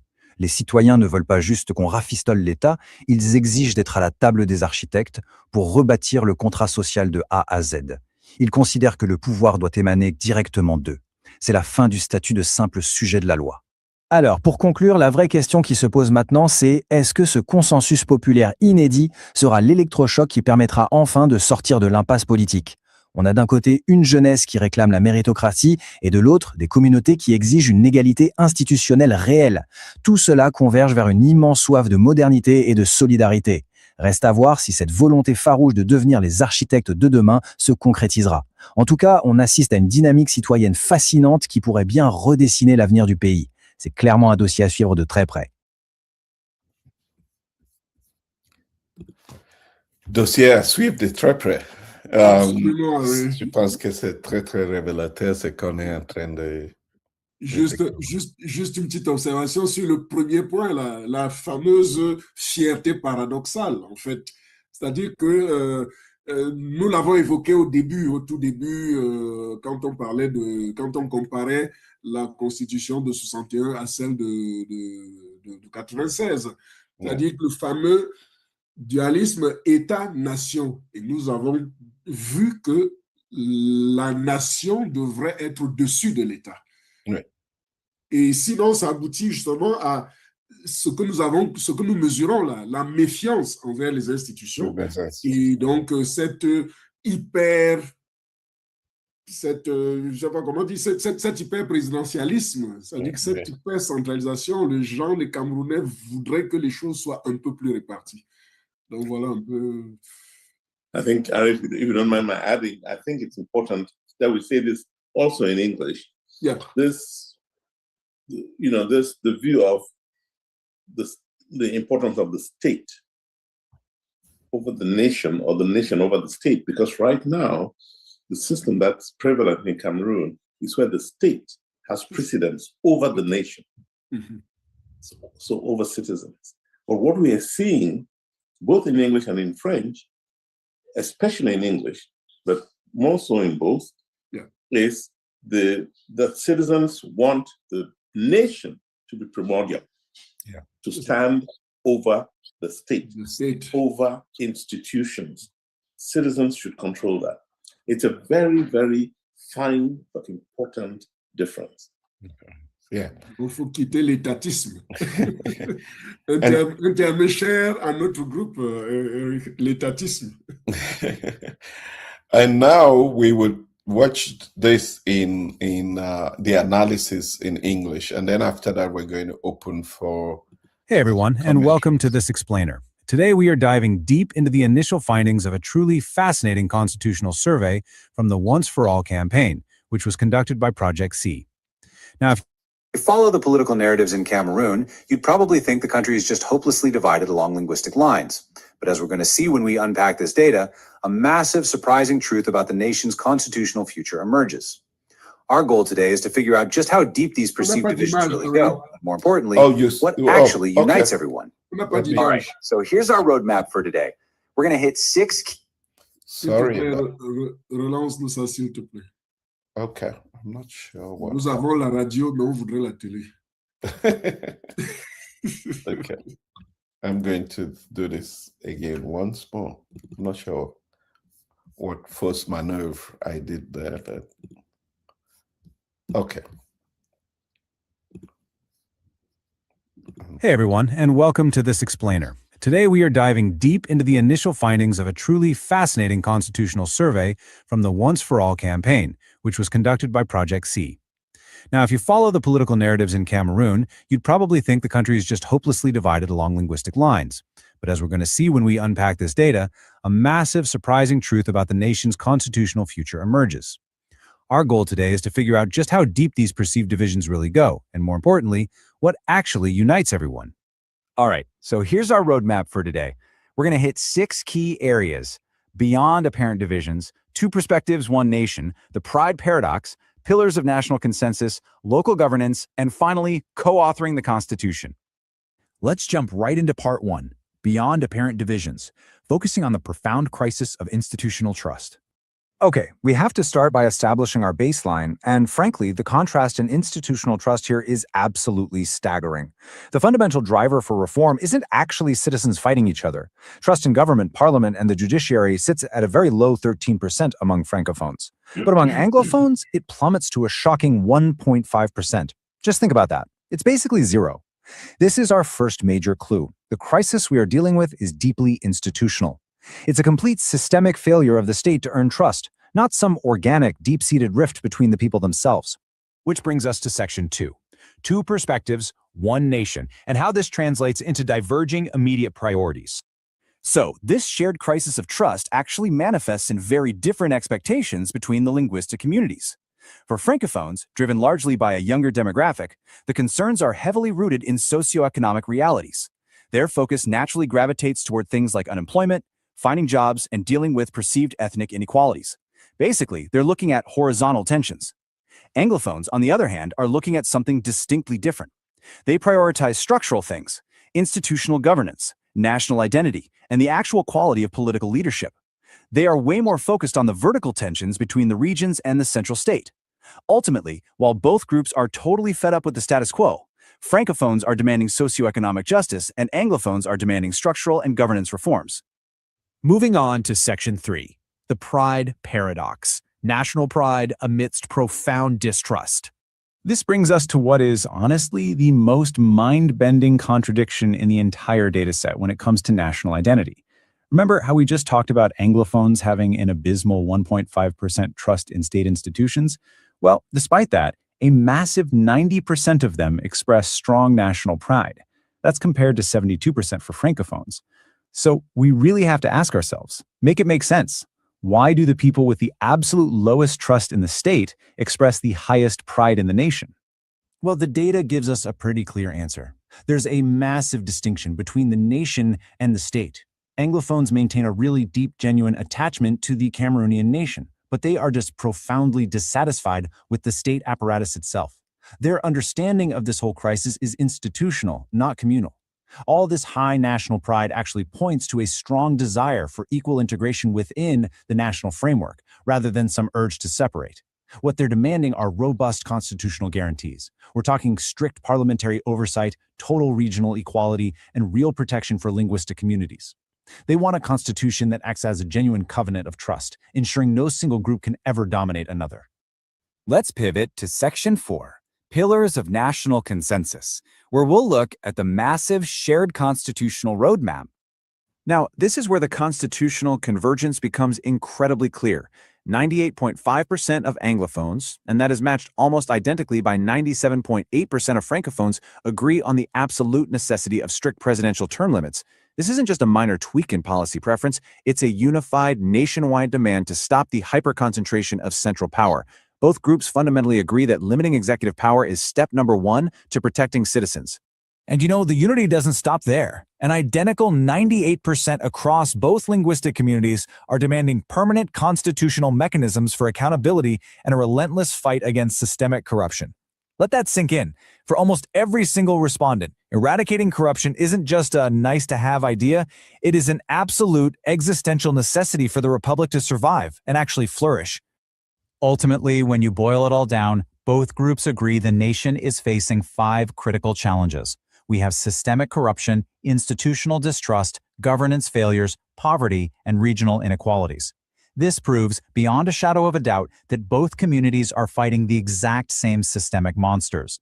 Sure, their immediate priorities might differ slightly, but that doesn't undermine this profound national consensus. It just highlights different sensitivities within one common national project. All right, on to Section 5, Local Governance and how to rebuild trust through decentralization. To actually fix these challenges on the ground and stop all that power hoarding at the center, citizens know they need new counterpowers. When we look at how to build these local governance mechanisms, 2 clear pillars emerge. First, civil society needs to be recognized as a core institutional pillar, acting as a modern, permanent accountability mechanism and a direct counterweight to executive power. On the flip side, respondents overwhelmingly support formally recognizing traditional authorities in the Constitution. By weaving them into local structures, you tap into their historic ability to build social cohesion and resolve conflicts. It's this vital, complementary blend of modern accountability and deep cultural grounding. So how exactly do we rebuild this broken state-citizen trust from the ground up? Citizens are laying out 4 really clear steps. 1, much stronger local autonomy. 2, absolute institutional equality across all regions. 3, active participation of all regions in national decision-making. And 4, fundamentally rebalancing the power dynamic between the central state and local governments. The major takeaway here is that genuine decentralization is not just seen as a minor administrative update. It is literally the essential mechanism to fix broken trust and bring the state back to the people it serves. Finally, Section 6, Co-authoring the Constitution, the demand for direct citizen participation. All this data builds up to one historic demand for a totally new social contract. Look at this. Over 70% of folks explicitly say they want to be directly involved in drafting the Constitution. The citizens are sending a crystal clear message. They absolutely refuse to just be subjects of the law anymore. They are demanding a seat at the table as direct co-authors and co-owners of the new fundamental rules of their democratic life. And that brings us to the ultimate takeaway from this survey, which is profound. Cameroon is experiencing a crisis of institutions rather than a crisis of peoples. The data proves it. The fierce divisions we hear so much about, they're largely an illusion, fostered by a broken, hyper-centralized system, not a real communal reality. The people themselves are remarkably united in their vision for the country, which perfectly captures the central ethos of the Once for All campaign. The Constitution of the future can no longer be written for citizens. It must be written with them. The goal isn't for one linguistic or political group to somehow defeat another. The true goal is to build an inclusive, lasting covenant of trust, built hand in hand with the very people it's meant to protect. As we wrap up this explainer, I think the roadmap is pretty clear. The shared priorities are undeniable, and the demand for real, grassroots participation is historic. So I'll leave you with this final thought to chew on. How are you going to step up and help write the rules of our shared democratic life? Are you ready to co-author the future of the Republic? Thanks so much for joining me today, and as always, keep questioning the narrative. So that's the question. Are you ready to join in co-authoring the future of our please country. Take the survey. Yep. Donc, please take the cela, survey. Il faut faire remplir le sondage déjà. Yeah. Yes. That's the first step. Yeah. Well, this is the best birthday gift any movement could ever want to have. It is results like this, that 1 year after we started this initiative in July of 2025, we are here 1 year later having made this tremendous progress and revealing to the country what we really need to take into consideration as we think about the future. And that so much can be said about what went wrong yesterday. So much can be said about what's going on wrong today. But the greatest responsibility that we have is what we make of the present for the future. Because the future is the only thing that we have that we can affect, that we can impact. And this survey is telling us something about how we jointly, together, construct that future. And that in itself is celebratory, but we are not yet there. This is only scratching the surface of what we can unpack in this process for our country, Cameroon. I have to thank you, Leopold, for working overnight on doing this analysis, and obviously thank Ivy, who put together the survey, put together the graphics. Ivy Davis, who's working with us. Thanks to the sponsorship of the University of Alabama and the support of Dr. Alan Tita. Yeah, we're able to have that, and even have the university offer its guidance and its consulting service. We had Dr. Reuters from the university talk to us and made reference to other parts of the world, the Balkan states that went through a process like this, and why this process was really important if we wanted to get the kind of outcome that we wanted. So thank you. We're going to pause here and we'll be able to take some questions. I think we're running. We thought 2 hours would not come, but we already hit the 2-hour mark. We'll just give it another 15 minutes because we have another upcoming conversation that I have to join in. But please, if there are any questions or comments with reference to the surveys, the questions, or what we have presented, we're really happy to take those now. We'll open the floor for those. But I know Dr. Yusuf did make some comments. Thank you for that. Thank you to Esther. Thank you for joining us. I know you have to leave, but thank you for joining us. Any questions? I don't know that we can address. I urge you. I really urge Cameroonians to take the survey. I urge you to support the movement. The links to the survey, again, I'm going to repost them so that for those of you that are just joining us, you can take the survey first in French. Un mot sur pour informer le public sur l'évolution de l'opération physique dans les 360 communes. Parce que y a eu les acteurs ont déjà été formés pour cela. Et donc, ça avance, ça avance. C'est-à-dire que la forme langue qui devait être traduite même en langue locale par les différents partenaires. Yes, we're absolutely working with a group of young people who will go on the field. For now, we've started working with them to encourage people to take it digitally. The next phase is going to be out on the field, really making sure that this outcome is representative of our country, Cameroon. This is unprecedented. What we're doing is something that has never been done. Incidentally, we're doing this at a time as well when I know our country has been going through challenges of a national census. But it just speaks volumes of the challenges that we face as a country. So people will be taking this survey. We've gone through the training of a group of leaders on the ground in Cameroon in all the regions, and they would be working with a team that extends to all 360 subdivisions. Et la petite chose que nous avons, c'est que c'est la période de vacances scolaires en ce moment, donc les gens seront plus disponibles. Yes, yes. And we're seeing these numbers today, again, going up. I really encourage people to share this. Take, as Dr. Yusuf said, let's take this as a responsibility. We're going to run this till the end of June. We've extended it to make sure that we get a really significant number of people participating in the surveys. We would provide periodic updates on the results that we're seeing, as we have done here today, and I hope we find this fascinating.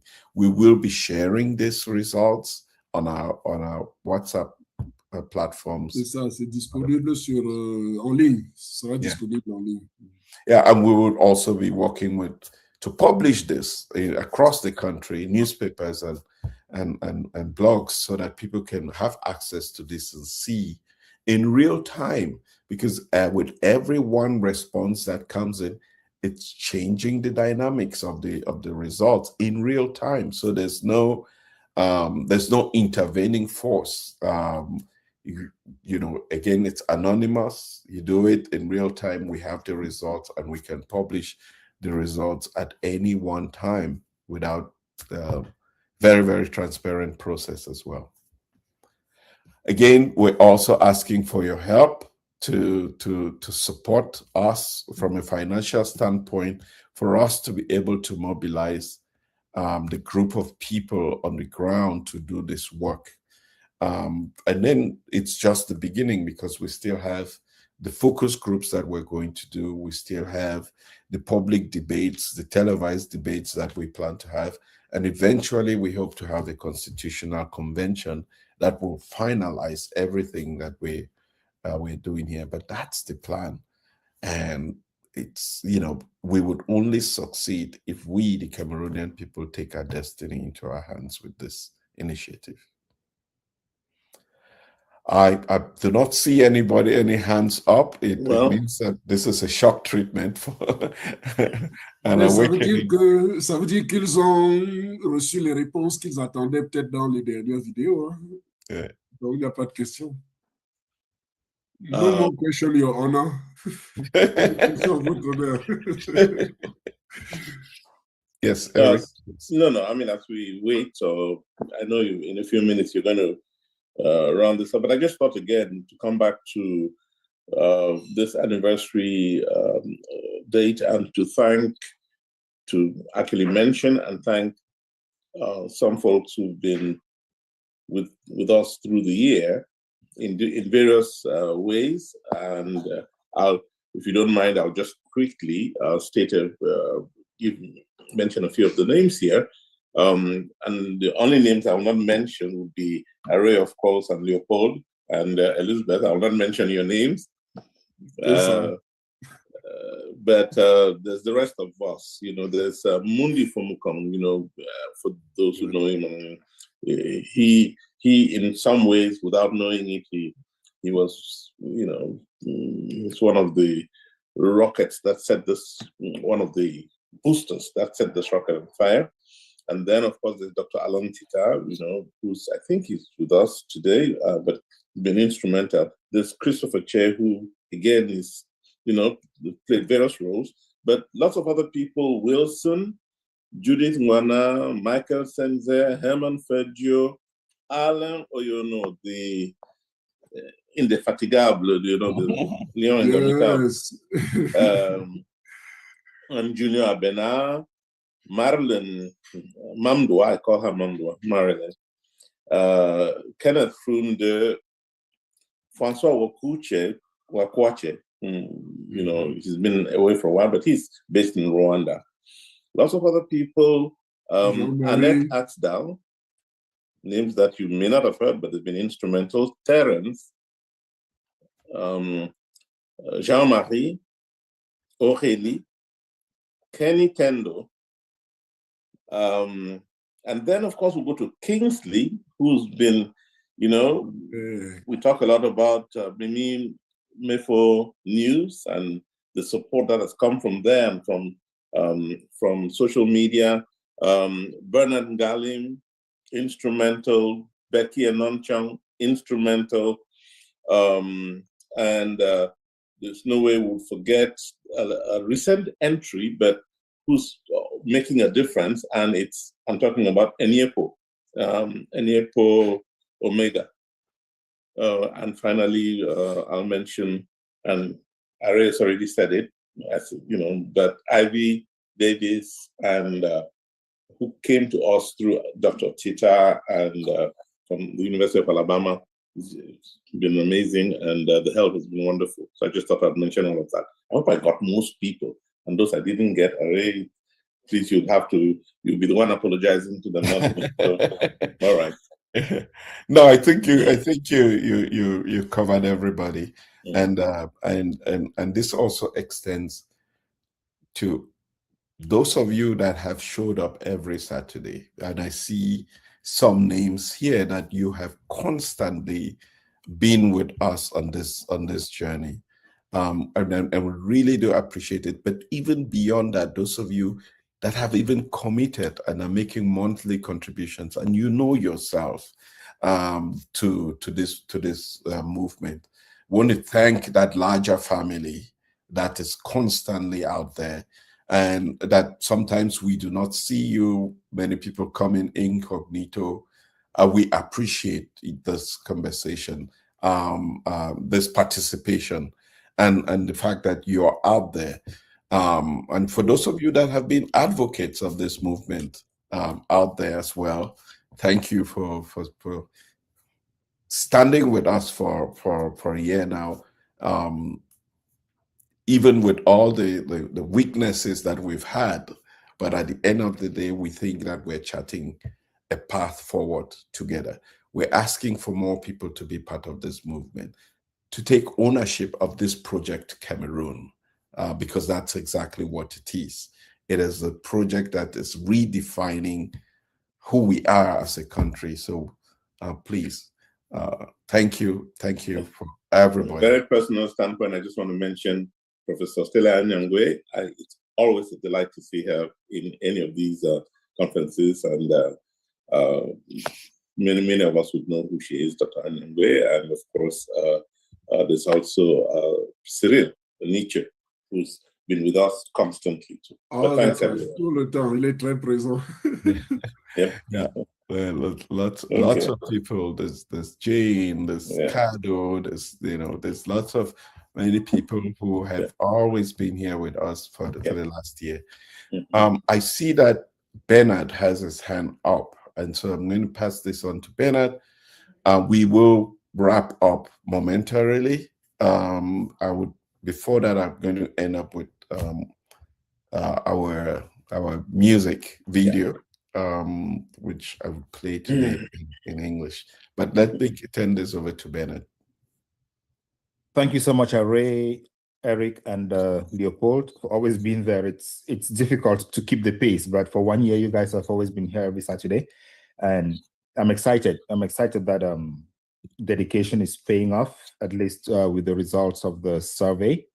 I just wanted to say something about the survey and the results. And as Leopold said, I think it was Leopold who said it, that the results actually show to us scientifically what we already know about the country. And those who dispute these facts now have evidence in their hands. So it's no longer a question of asking whether our critiques or our assessment of the governance of the country is true or false. Either way you take it, you adjust the results, whatever way, statistically, data point-wise, the outcome is the same. The country is terribly governed, and Cameroonians are tired. And it simply shows that Cameroonians don't believe the outcome of the last elections and everything that flows out of it. The presidential, the constitutional amendment, the revision of the laws extending the mandate of parliamentarians and municipal councillors. All those simply shows that it lacks legitimacy, and it's now on on Cameroonians to define how to move forward.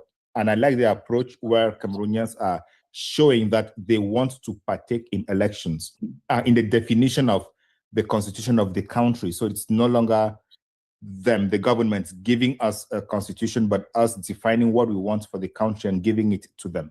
So I really think that the outcome, or the idea, first of all, of coming out with this survey is very important, and pushing it further to get more views, more ideas, and developing a strategy around what people think is fundamental. Then I look forward to how it's going to proceed to the constitutional or the Constituent Assembly to define the Constitution, write the Constitution, collect viewpoints or whatsoever. I think that is the right way to go, and we should generously and happily work towards that. Then on a personal note, I discussed this with Are shortly. On a personal note, I am looking forward to starting a weekly live program where we can discuss these issues after, maybe on Sundays. I would work that out and I'll communicate it with people. I'll invite guests. We'll do roundtable conversations, and I'll send out the announcements very soon so that the conversation is continuous. We have different people sharing different perspectives that are cross ideas. And so, you know, where people talk and share their minds and exchange the ideas, confront the ideas to others, there is always depth in the outcome of any such conversations, and it contributes enormously to the development of the country. So thank you again for doing this.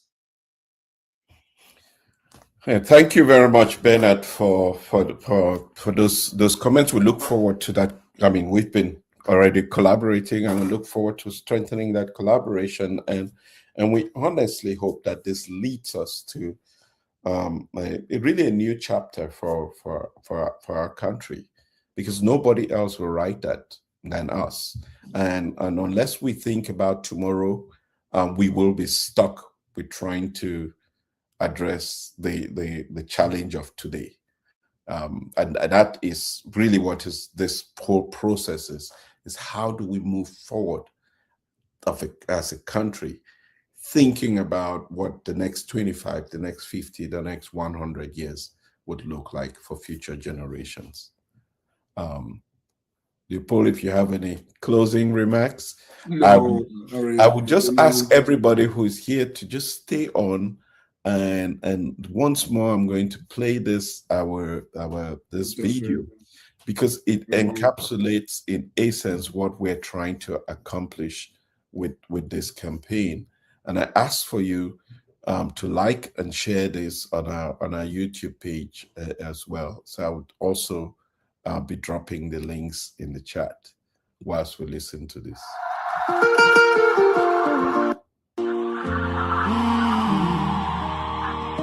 Yeah. Oh, sorry.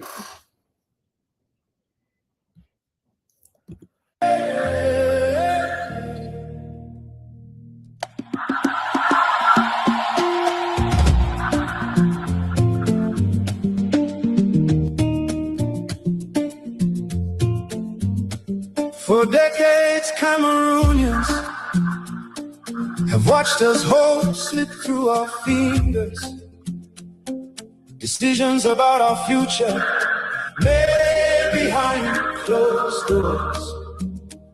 Our voices drowned out by power and politics again and again. We have been told who we are and what we must accept. Cameroon's destiny has been shaped by others. Cameroonians are waking up and demanding change. What kind of country do we want? What makes us Cameroonian? The soul of Cameroon is shaped not by what divides us, but by what unites us. Oh, what kind of country do we want?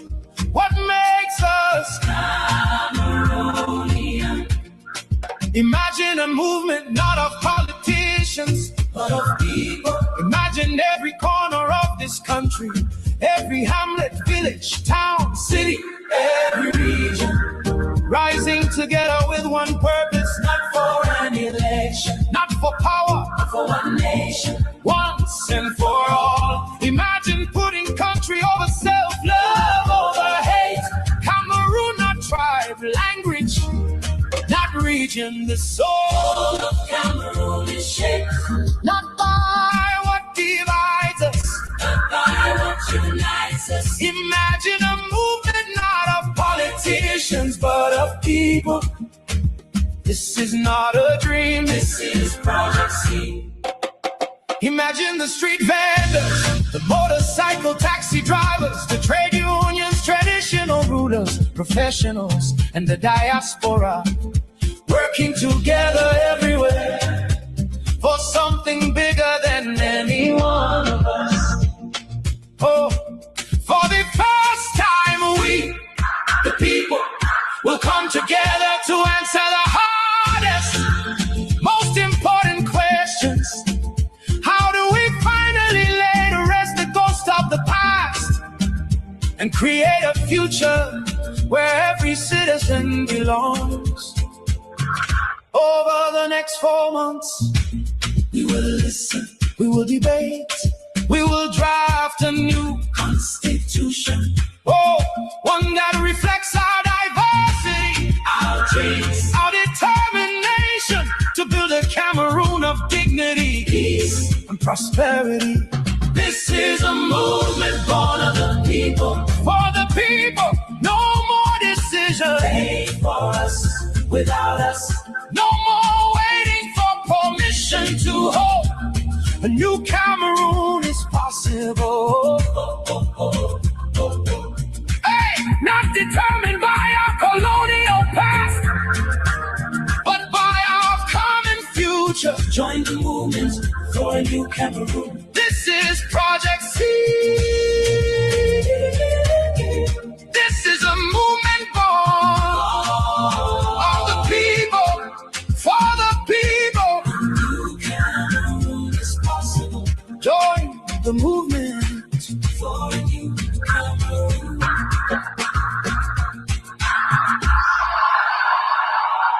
Join the movement for a new Cameroonian.